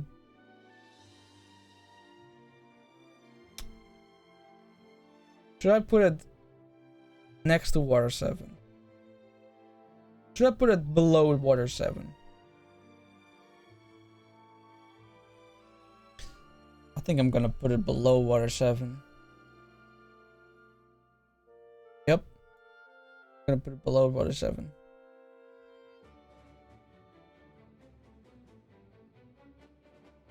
Yeah. Yep, it is. It is what it is. It has been decided. Thriller Bark is B tier. Yep. Yeah. Yep, that's it. Thriller Bark. B tier. Ooh, yo, that was a tough decision, bro. I might switch it around a little bit, but I think that's a good spot for it. Have you realized that I haven't used A yet? Because we'll see. All right, we'll see when we get to the A rank. All right. Now, Sabaody arc. Now, this is an arc. It's a really cool arc. Not a big arc. It's not long at all. But it's a pretty significant arc with some significant plot, right? So they arrive at this island with all these bubbles and stuff, you know, and we first find out that there are like these people called celestial dragons, which are pretty much how can you describe them? Imagine there is a king of the world, right? Imagine. Those are celestial dragons. They are literally ruling everything. Even the world government. So that's the no understanding on celestial dragons, right? And they are pieces of shit. They are the scum of the earth. They do whatever the fuck they want. Doesn't matter who they hurt or anything like that. They partake in slavery. They partake in murder. They partake in everything that you can think of that's like horrible, right? And that's what they meet here, right? They meet some what you call it, a mermaid there. She gets captured, and well, Luffy wasn't really with that, right? So no excuse, no hesitation. This man punches the fuck out of a celestial dragon. All right, he just punched a person that has power over the entire world. But that's not a lot, you know, compared to like the world government war, right? You already decided to have war with the world government, so why not as well with the celestial dragons, right? Not a big deal at all. The big deal about this arc is we meet the worst generation, which are the new up and coming pirates, right? New generation of like strong pirates. So we meet Kid, we meet Law, we meet this guy with straws, Hawkins, I think, yeah, Hawkins. Meet some guy, I forgot his name. Big dude. What even is his ability again? I've got this ability. And then Drake, some guy that can turn into a dinosaur, right? And those are the worst generations. But the real important ones are definitely Law, Luffy, and Kid, right? And they have like this show off with like the Marines because they can't leave because they literally punched the dragon, right? So they fight with the Marines and they show off all their little skills. Like Kid has like electromagnetic abilities, right? Law has like some weird room ability which he can manipulate anything in the certain area, right? Pretty disturbing because he like throwing around heads of living Marines and stuff, right? Pretty disturbing power. And then shit hits the fan because then a admiral shows up. Now so far we only seen like rather normal Marines, right? This is admiral. This is like one below the highest in ranking in the Marines, and this man has one of the most broken devil fruits you can imagine. He's pretty much light speed. He's made of light, so he's stupidly strong. It's also a Logia, which are stupidly broken before the new world, right? And yeah, he nearly kills Zoro. Right? He nearly kills Zoro. So that was pretty significant. And Rayleigh. Oh my god, I literally forgot about Rayleigh. Oh wow, okay. Well, Rayleigh is a guy, and he was the right hand man of Gold D. Roger. Here we go, another crew member of the Gold D. Roger pirates. It's crazy, all right? It's absolutely crazy. So,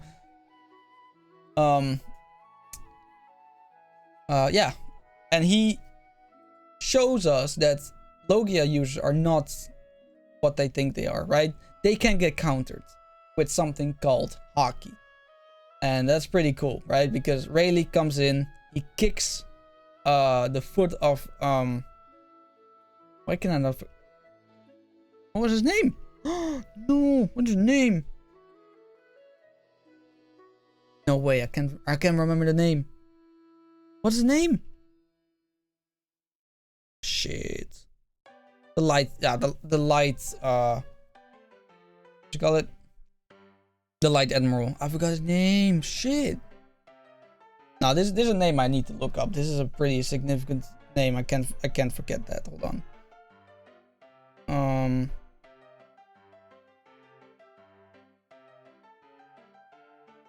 Light admiral. It's called Kizaru. Yep, there we go. Okay. Kizaru. One Piece is just the first season. Now we have 2 PCs Shippuden. I wish, bro. I wish One Piece never ends. No joke. Alright, anyway, so he counters Kizaru. That's the first thing we've seen that a Logia user got countered, right? It's crazy. So, yeah. And then Kuma shows up again. And he wipes out everyone in the Straw Hats. He slaps them and they just disappear. Just slap, slap, slap, and they're gone. Right? They're just gone. And Luffy has like this gigantic mental breakdown of like, I couldn't protect any of them. Right? And then it's his turn, and he shows up in like a whole new island. And that's kind of where this arc ends, right? Now, where would I put this arc? It's a terribly hard question. I'm reluctant. A rank? Am I finally gonna use the A rank? It's really good. It's a really good arc, though. It's a really good arc.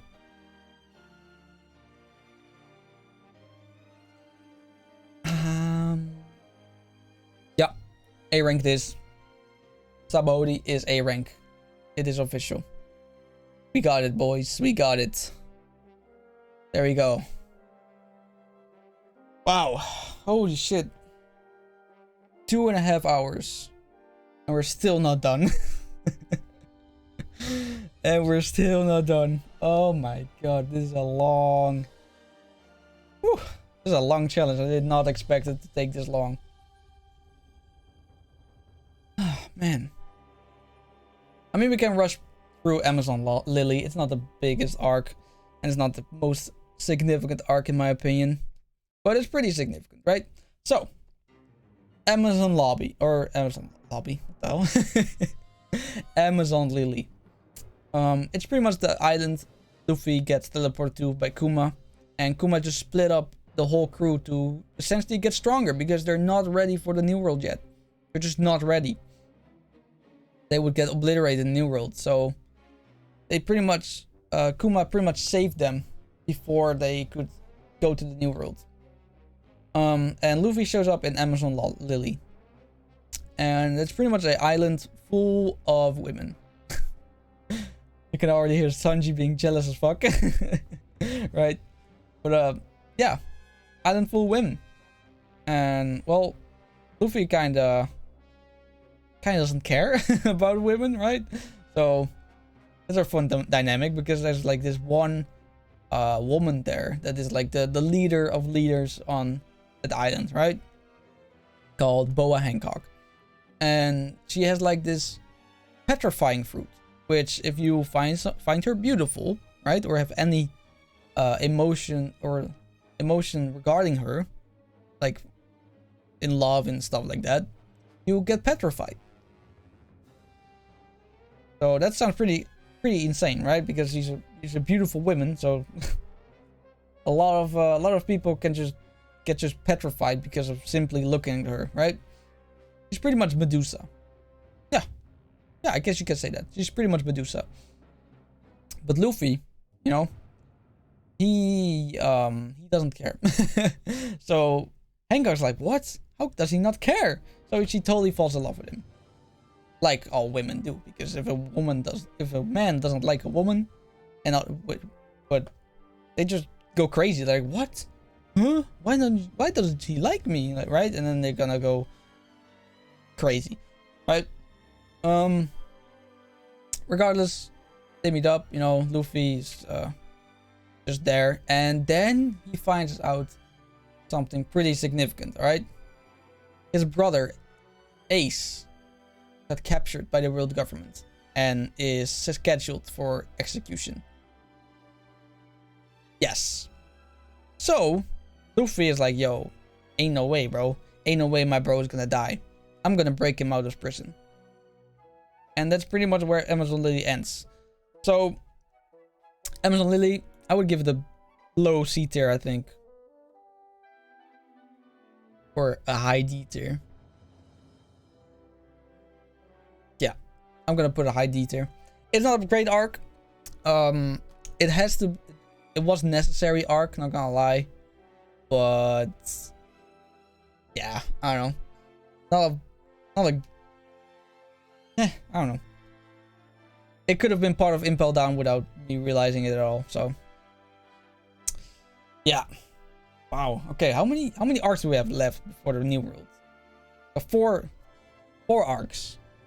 Then we have 1, 2, 3, 4, 5, 6, 7 arcs in the New World. God, bro. Whew, this is gonna be a long stream. All right. Now, Impel Down.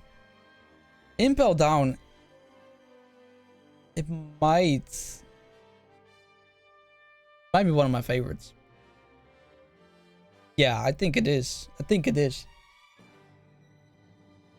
Sorry about that.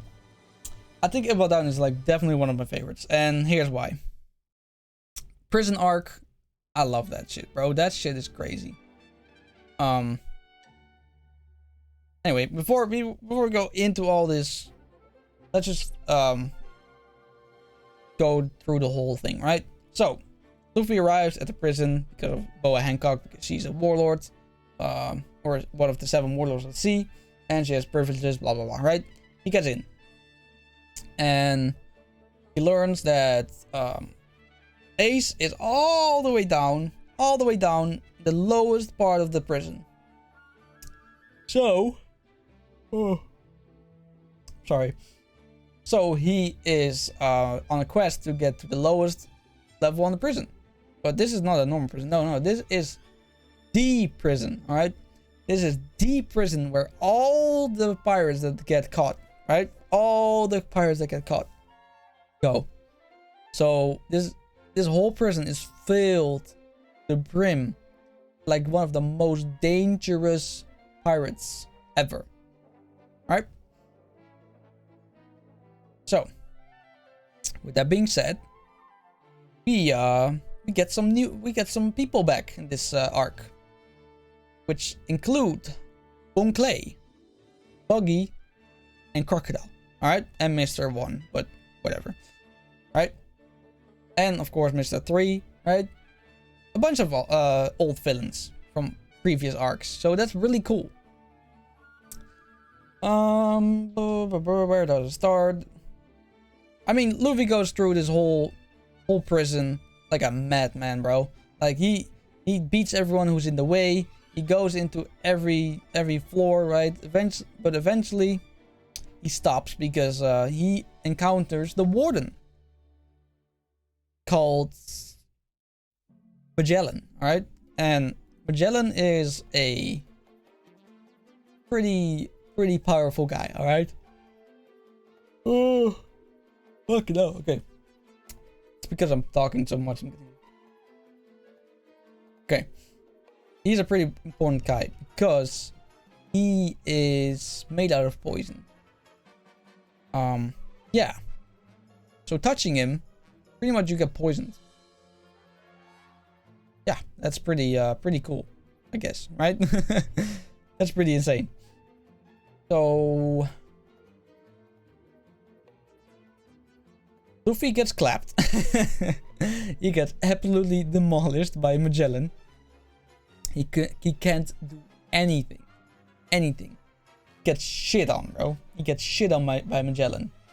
But then Bon Clay saves him, right? He drags him through this whole ice level of the prison.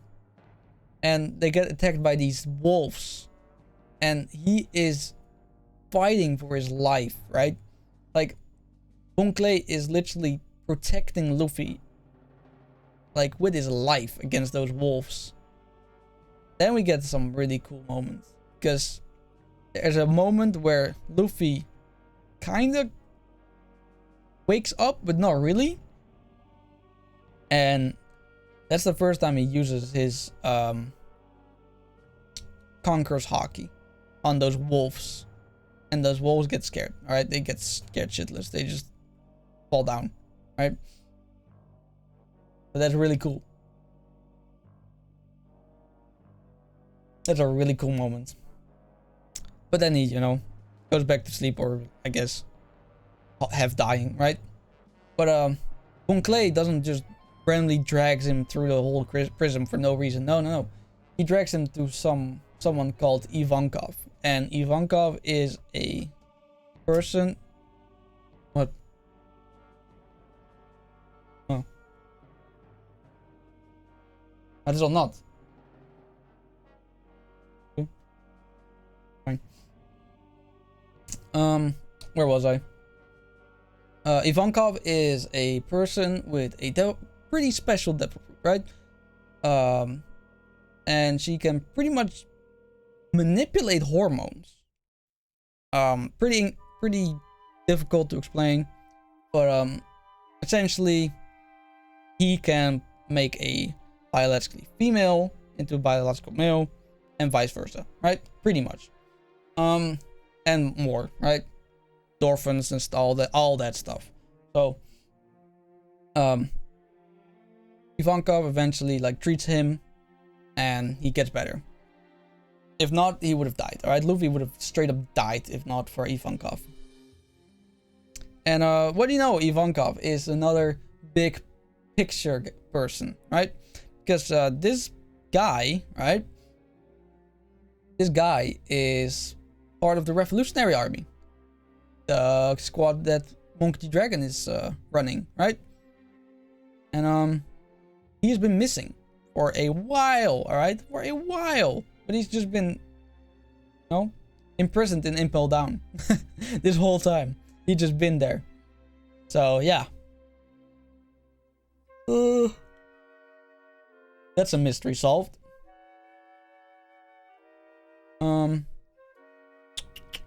What else? What else? Well, yeah, Luffy just, you know, gets back up and stuff like that, and then he meets Whitebeard. Then he meets Blackbeard. Out of all the people, bro, Blackbeard shows up out of nowhere. Out of nowhere, right? Pretty random. But he comes there because he wants people for his crew, and he just seeks out the best pirates he can find, and best pirates he can find are obviously in the prison, right? Because they definitely didn't get captured or anything like that. No, they're not dangerous enough, right? I don't know, it's dumb, but it's definitely a good way to find new crewmates, right? So they fight.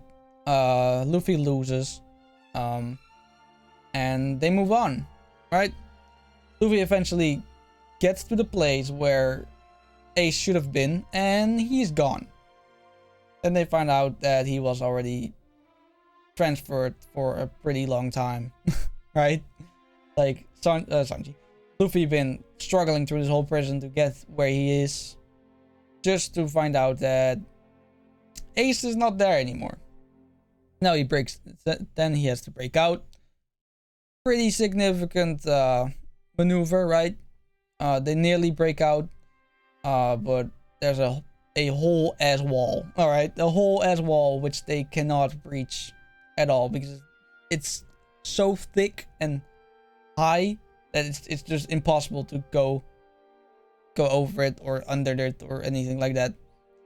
And then Bon Clay makes a incredible sacrifice for everyone, which was so respectful, right? Like, not only did he sacrifice himself in Alabasta at the end, now he sacrificed himself again in Impel Down. It's crazy. So that he opens the door, they can move, they can leave, and he stays behind. And they're on to Marineford, which is the next arc. But first, Impel Down. Okay, how are we gonna rank Impel Down? Impel Down is a special one, man. Impel Down is a real special one.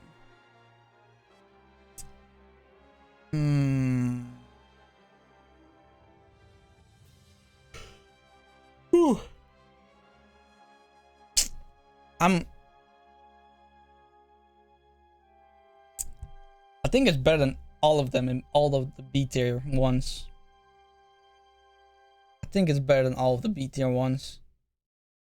So it's either low A or high B.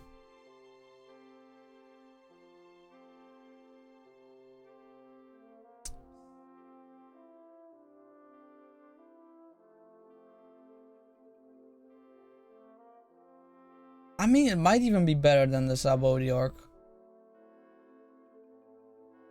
Yeah, it's better than Sabaody. Yeah. Yep, it has been decided. It's better than Sabaody. There it is.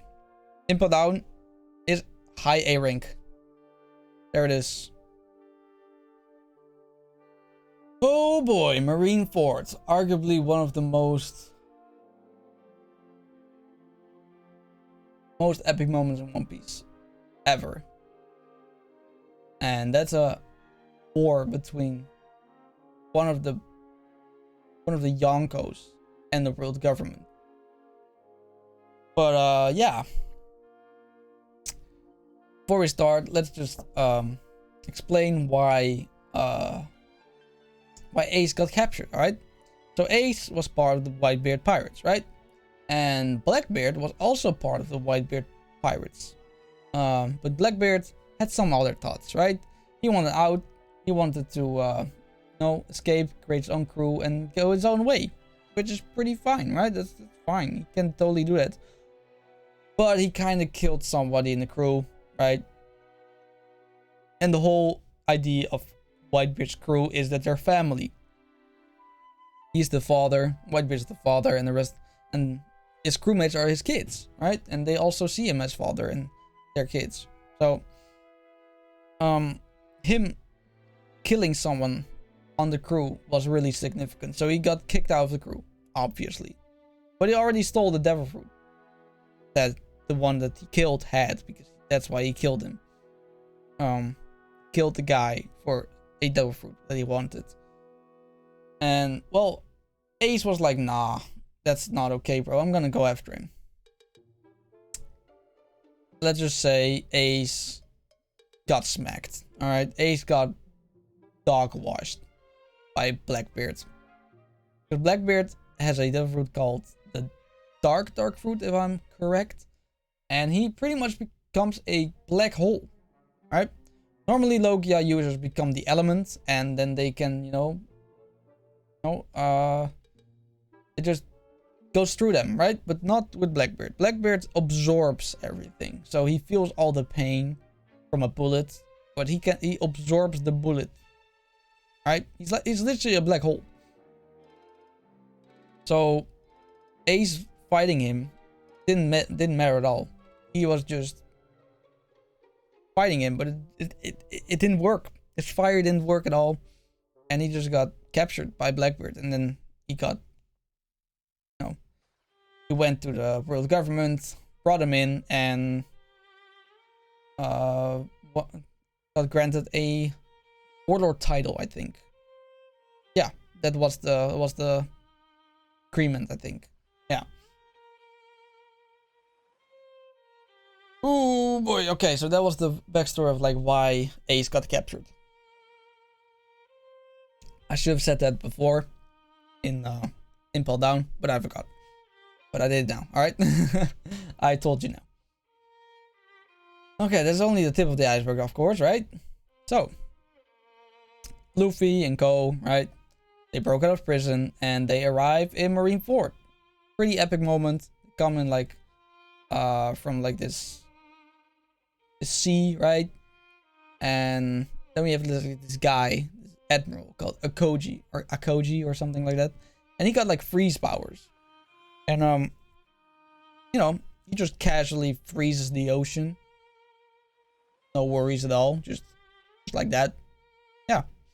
So he's a big shot. Alright. He's definitely not to underestimate.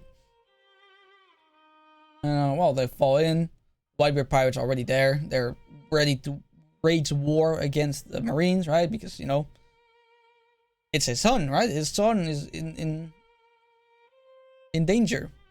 So Whitebeard there is like, yo, I want my son back. And Whitebeard has a broken devil fruit, alright? He got the Quake fruit.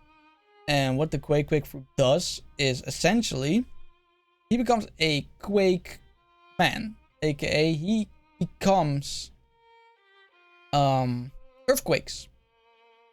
Right? So he can create earthquakes. And he can create such severe earthquakes that he can literally destroy the world.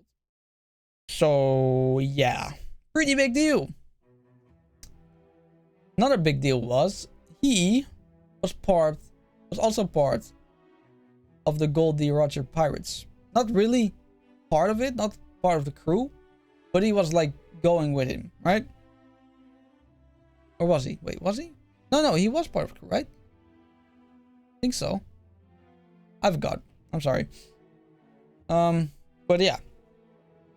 He's just insane. And he's part of one of the Yonkos, aka the warlords. No, not warlords. What's the Yonkos again? Or something.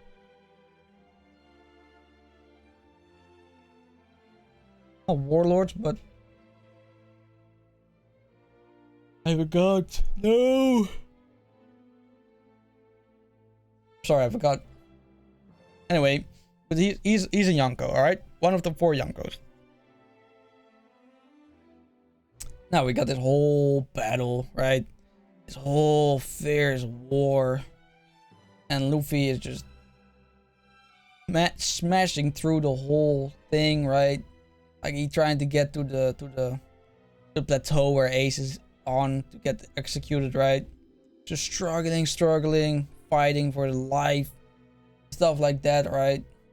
Meanwhile, Ivankov is like giving him hormone therapy and stuff like that, and endorphins and stuff that can literally reduce his life, right? But he doesn't care. He just has to get to Ace. That is his only goal. He also like eventually uses Conquer's Hockey, right? And at that moment, Whitebeard like started, got respect for this man, alright? He got respect for this man because he is not just somebody, right? He's one that gets Conquer's Hockey, and that is like really special among anyone. Only like really powerful and people that had to like have the power and the view and just the strength to become a captain or like somebody strong in society, right? Get Conquer's Hockey. So he uses Conquer's Hockey unconsciously, like didn't know that, but he just did. Just screamed, he got angry, and everyone fell down, right? And just all struggled to get to there. And eventually he was almost there, and then he came across Garp. And well, that was pretty sad, right? Because Garp is, that's his grandpa, right? And it's also Ace's grandpa. But it was his job. He's a Marine. They are pirates, and they, he can't just let him walk, right? So Luffy had to punch him, right? He had to knock him out of the way, which was a really heartfelt moment on that aspect, right? Obviously, Garp did not let him. Obviously, Garp let him win, right? He did not struggle too much. He just went in for the punch. He deliberately missed the punch and made sure he got hit, and that's it. And they eventually got onto the platform where Ace was, right? So Ace, being in cuffs, but guess what? Guess who was there? It was Mr. 3. Mr. 3 was one of the executioners, or at least he wasn't one, but he like pretended to be one, and he made a key. He broke him out. Big moment for Mr. 3. All right, he was the goat there, and they explode in like a beautiful fucking explosion because of Ace. He's fired and stuff like that, right? It's really well made.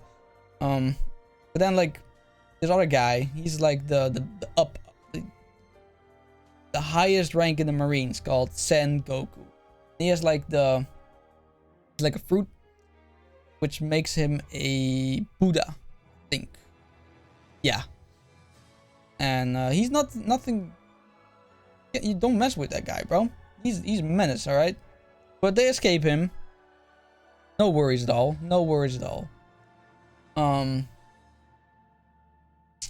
So they escape. They're on the ground. They're running. They're almost there. Then the least liked Marine in all of One Piece is probably Akainu. Shows up, and he talks trash about Whitebeard. Ace gets mad. He turns around. Akainu nearly kills Luffy, and Ace jumps in front of Luffy and takes the hit through his stomach, and just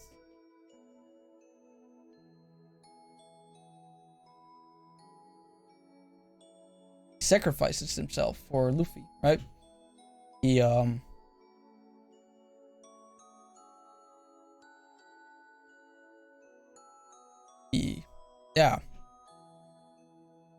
sacrificed himself for Luffy, and it was just really heartbroken moment. I hate how spoiled this part is. I hate that a lot of people already know how Ace dies, or that Ace dies, because it literally just lessens the impact when it happens, right? But it's a really good and emotional moment in One Piece in general, where, you know, whatever you say, you know, Ace deserved it. Ace was the reason this happened. Ace could have avoided everything. At the end of the day, he stepped up. He sacrificed himself, right? For his brother. So, all I can say to that is just, that's not sibling love. I don't know what it is, bro. Like,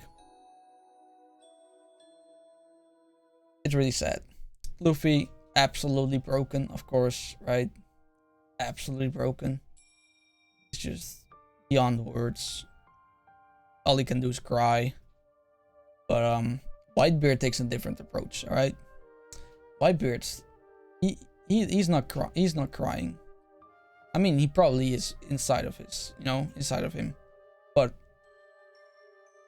Whitebeard is like, yo, I'm mad, all right? This man went berserk mode, all right? This man, like, destroyed everything among him. Like, everything around him, bro. Destroyed everything. He got in his way to get to Akainu. He gets to Akainu. He nearly crushes his face with his quake abilities, right? Like, he pretty much almost kills him, right? With good reason, right? Like, he killed one of his sons. So he was like incredibly frustrated and angry.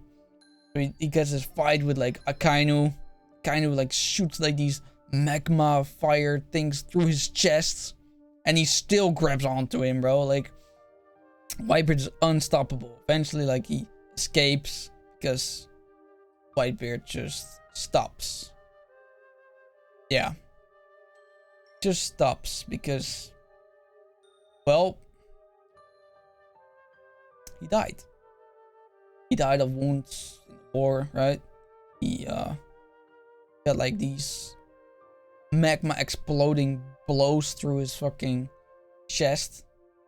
Like, no normal person would survive that, let alone walk after that, right? So the fact that Whitebeard died, not after cannonballs, not after gunshots, not after knife wounds, not after the first Akainu explosion punch. No. It was like the second one that literally blew off half was his face, right? Like, literally half his face was gone. Like, they censored it in the anime, but in the manga you can clearly see like a big chunk of his head is just blown off, right? And eventually he dies, but he doesn't die normally. No, he doesn't fall down. No, he stands up. He stays standing, bro. He stays standing with his back towards, you know, towards his crew, right? Stays protecting them. Like, if that's not the most epic death you've ever experienced, I don't know what is, bro. Like, Whitebeard is such a crazy character. We don't see a lot about Whitebeard. We see it a bit of later on, right? But Whitebeard is... I wish we had more time with Whitebeard, man. I wish we had more scenes, right? I feel like Whitebeard has not been fleshed out enough. I feel like there would have been way more. I feel like he should have gotten like some, I don't know, something. Maybe he gets like a... I know One Piece doesn't do any OVAs or stuff like that, but if they did, they should definitely make some OVA or like, you know, spin-off manga for just Whitebeard alone, right? I know we got all the backstory, but it doesn't feel that long, right? But yeah, Whitebeard dies eventually. Really sad. Everyone's heartbroken, you know. Like, it's crazy how two major characters die in the same arc, relatively close to each other. Like, it's Enies Lobby all over again. Two S plus tier moments in one arc close to each other. It's so crazy. Like, this is why people say that Marineford is just peak One Piece, right? And you know what? I can't even disagree on that at all. Like, Marineford is definitely one of the best arcs in One Piece. Maybe even the best arc in anime history. But, you know, some people might disagree on that. But, yeah, it's really sad that Ace and Whitebeard die in that same arc. And then something unspeakable happens, right? Because Blackbeard shows up. you see a pattern, right? Blackbeard shows up every single time, right? He just keeps popping up out of nowhere for no reason at all. And then he comes in. He puts like this blanket thing over Whitebeard's body, right? And he comes out and he stole the devil fruit of Whitebeard. He stole a devil fruit.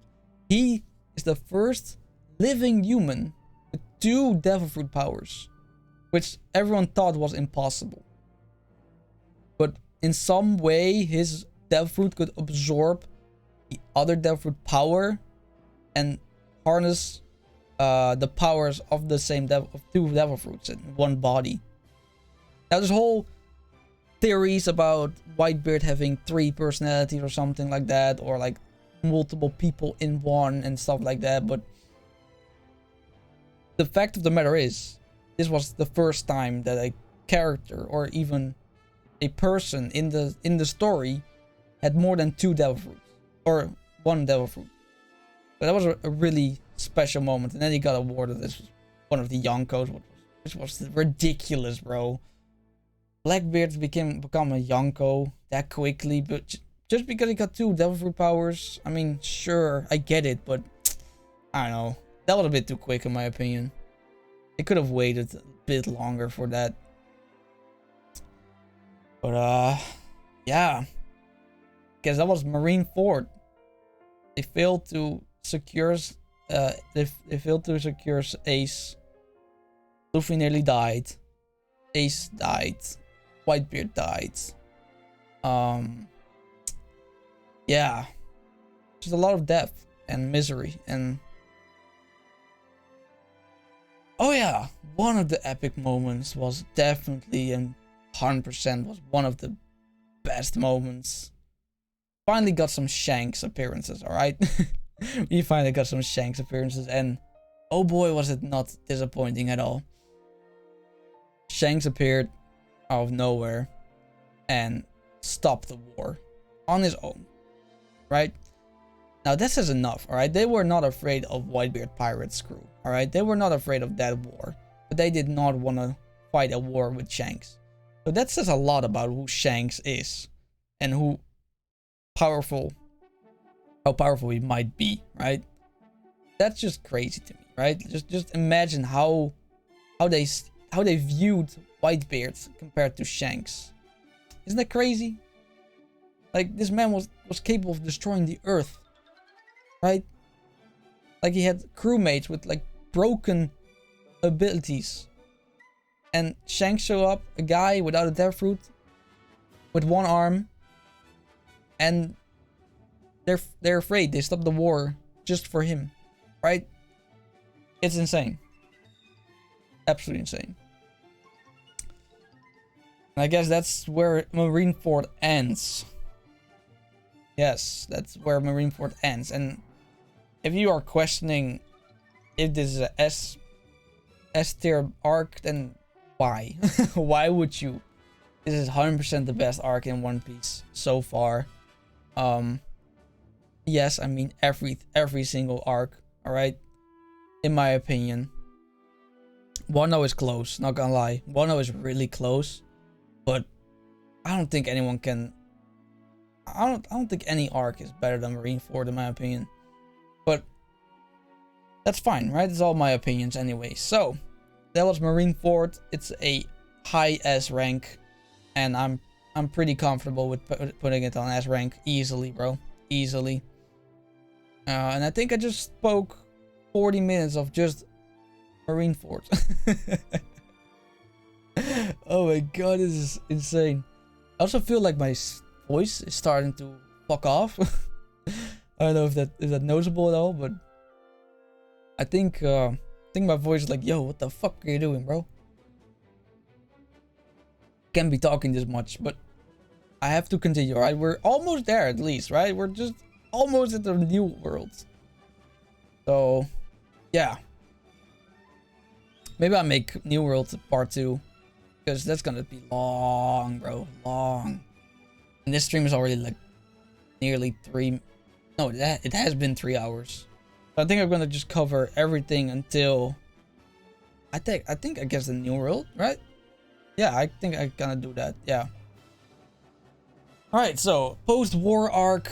That's heart crushing, bro. Like Luffy is heartbroken, like beyond repair, and he's just through it, right? He's like, he's all alone. He has nothing. He can't do anything. His you know, his pretty much his ego got broken, right? His confidence is in shambles. He is just straight up sad and angry. Every emotion he has, or he can have after this. And then the man, the legend, Jinbei shows up, right? Or I mean, he hasn't showed up, but he's there, right? And he encourages Luffy that he still has his crewmates, right? He still has his crewmates. He is just, he's not alone. He still has his crew behind him, right? And that cheers him up a lot, And it's just this really powerful moment where Jinbei is like, yo, your crew, man, don't forget about your crew. Your crew is still there. They're just somewhere else far away, but you will reunite with them. And yeah, not even like the next day, I think the next day Luffy shows up alone, or not alone, but like with a little group back to Marineford, right? Marineford is in shambles. It's crushed beyond repair, right? It's getting repaired, but it's pretty fucked up. And Luffy has like a tattoo on his arm, which says it's also one of my it's also in my YouTube link. It is 3D to Y, right? So that means 3 days comes 2 years. There's like a 3D is like crossed out, and 2Y is like 2 years. So in 2 years, we reunite instead of 3, and that's the message he got across the whole world to get to his crew, right? And then he throws like a bouquet of flowers into a hole, and he rings a bell, insinuating the new era of piracy, pretty much, right? Because the era of like Whitebeard has ended, and the new era of the worst generation and stuff has begun. Essentially, he essentially said, "Boomers go bye bye. It's now Gen Z turn," right? Something like that. And then we get this heart crushing moment where all these Straw Hats just realized that Ace had died, and Luffy tried to protect him, but he couldn't, and they were like heartbroken, right? But they saw him in the news, in the newspaper, with his tattoo, so it was all good. And they were like, all right, bet 2 years of this, we're gonna train for 2 years, we're doing that 100%, right? And that was just a really powerful moment. And honestly, it's, oh man, I love One Piece, man. Like I don't know why, but it just hits different than any other show. There's not a single show I care more about than One Piece. Like, I know a lot about Dragon Ball. I know a lot about Naruto. I know a lot about Fairy Tail. I don't know a lot about Bleach. I'm not a really gigantic Bleach fan. I don't know a lot about it, but no, I know a lot about a lot of anime, but One Piece is just next level of like interest. Like there's so much I like about One Piece. There's so little I don't like about One Piece. It's crazy. Unlike Naruto, I have a lot of things I don't like about Naruto. There's a lot about things I don't like about Fairy Tail. There's not a lot about things I do not like about what you call it, Bleach, right? But One Piece, it's just different, man. It's just next level. It's too much to love about One Piece and too little to hate. So that was the post-war arc, I guess, right? I mean, yeah, we get the training shit, right? Like Nami has like this, it's like on this island with like weather reports and stuff, like weird weather, and she learns about weather stuff and other things. Usopp is in this island that literally eats the things that are on the island if it gets too fat, right? So it's like an island full of delicious fruits and stuff like that, and if you eat too much, the island is like, alright, time to eat, right? And then they eat the inhabitants.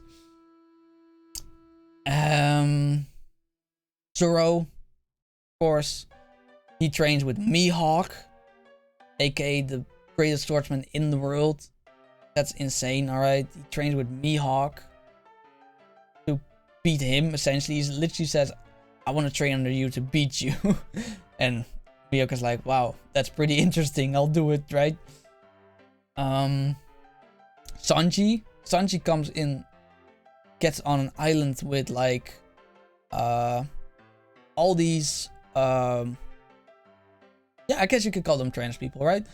All these trans people that are pretty much the island of Ivankov, right? And there's all these trans people, and they try to kill Sanji. Yeah, they literally try to kill him, and he literally learns how to fly to save his life. So that's, I guess, his training. And Chopper is on an island with a lot of medical stuff, and Brook is getting worshipped. He becomes like some sort of idol, right? That's pretty cool. And Robin is on a island.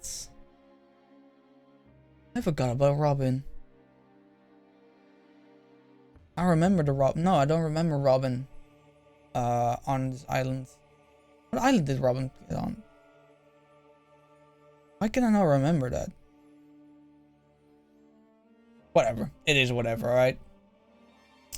But yeah, that is then definitely the end of the post-war arc. And you might... Oh, this stuff. I don't know where to put it, man. Should I put it...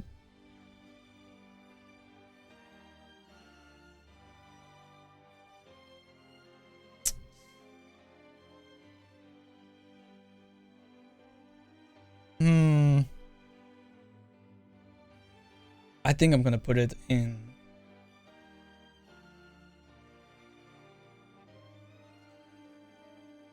You see, post-war arc is not the same as like Post-Enies Lobby, right?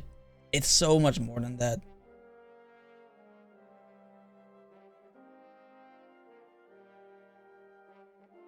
Hi here. Yes, high B tier. It is official. Post-war arc is high B tier, alright? It's crazy. It's crazy. Wow. Oh, man. Alright. Now you hear my voice, right? You can hear it on my voice. My voice is gone, bro. I've not talked this much in years. And I think that's a good place to end it then, bro. Because if I keep talking right now, I might lose my voice. I legitimately think I would lose my voice. And I'm not trying to do that. I am not trying to do that, right? I'm not trying to lose my voice. So before that, before I officially lose my voice, I should probably stop this stream. This was incredible, alright? I enjoyed this so much. You can't even imagine how much I enjoyed doing this. Like, ranking all the One Piece arcs, just going through the whole arcs again. Just, oh man. It's a whole journey, man. This is why I always say, like, you have to enjoy One Piece. Like, these people are like, oh, if I start One Piece now, I'd be done in like 4 months. I'm like, why do you care so much about being done, or like watching every single episode as fast as humanly possible? Like, you have to enjoy the journey. The journey is what One Piece is about, and some people just, I feel like they just don't understand that at all. They're like, oh, I need to get through this anime, and blah blah blah. Like, no, you don't. You just take your time. Make sure to enjoy it to the fullest. And if that means you watch 1 episode a day, you watch 1 episode a day. Like, this is not a race. This is not a race. It's a marathon, bro. This is a complete marathon. We don't need to be as quick as possible. It's not a speed run. This is purely enjoyment, alright? And everyone who tries to just speedrun One Piece, why? I'm so, I don't know, man. I don't know. Like, if you watch it and you just keep enjoying it and you can't stop, that's fine. But if you are like, oh, I have to go, right? Like, just keep on watching every episode as fast as possible, you know, I don't know, watching it on 2 times speed or whatever, right? And then you ask their questions, like, yo, what did you think about this? And they have pretty much no knowledge or like remember it at all, right? Like, did you even watch it then? Like, you just watched it, it came into this ear and came out the other. Like, that's just disrespectful. That sounds weird, right? That sounds weird to say, but it feels so disrespectful to rush through a series that is so well crafted as One Piece. So, I don't know. I'm just a bit of I'm not a, how do you say it? I'm not a gatekeeper at all. I want everyone to watch One Piece, all right? And if you want to speedrun One Piece, fine, you know, you go ahead. But I just find it a bit of I don't know, it's a bit of a waste, right? Just enjoy it. Don't speedrun it. It's no need to speedrun One Piece, all right? So, yeah. Regardless, my voice is gone, all right? I'm struggling to speak, and I think I'm not gonna be able to talk for at least the whole night. So, yeah, but it was amazing, all right? We covered the whole pre-time skip arc, all right? All the arcs of pre-time skip. I'm content with my ranking so far. I've enjoyed just talking about One Piece, and I just want to spread more people to watch One Piece. So if you have anything, you know, that you want to, you know, if you need to convince someone to watch One Piece, just say, watch the first episode, you know, just start, right? They're like, oh, but just do it. Don't like it, stop. That's it. That's all I'm asking. Just try it. So, yeah, anyway, my voice is starting to really go on. Okay. I'm sorry. Okay, so my voice is starting to go away. I should probably stop the stream now. Appreciate everyone for coming, watching me talk about One Piece for however long you wanted to listen to me. Really cool. Really cool to the people who rewatch this as a VOD or rewatch this on YouTube later on. And it was a terrific experience. I hope to do the New World soon. I'm not sure when, but It is going to happen, alright? We'll cover the New World as well, and then we're just gonna cover the whole New World. So, it's gonna be fun, alright? Wow, One Piece, man. Brilliant series. Appreciate it for coming out, and see you guys later.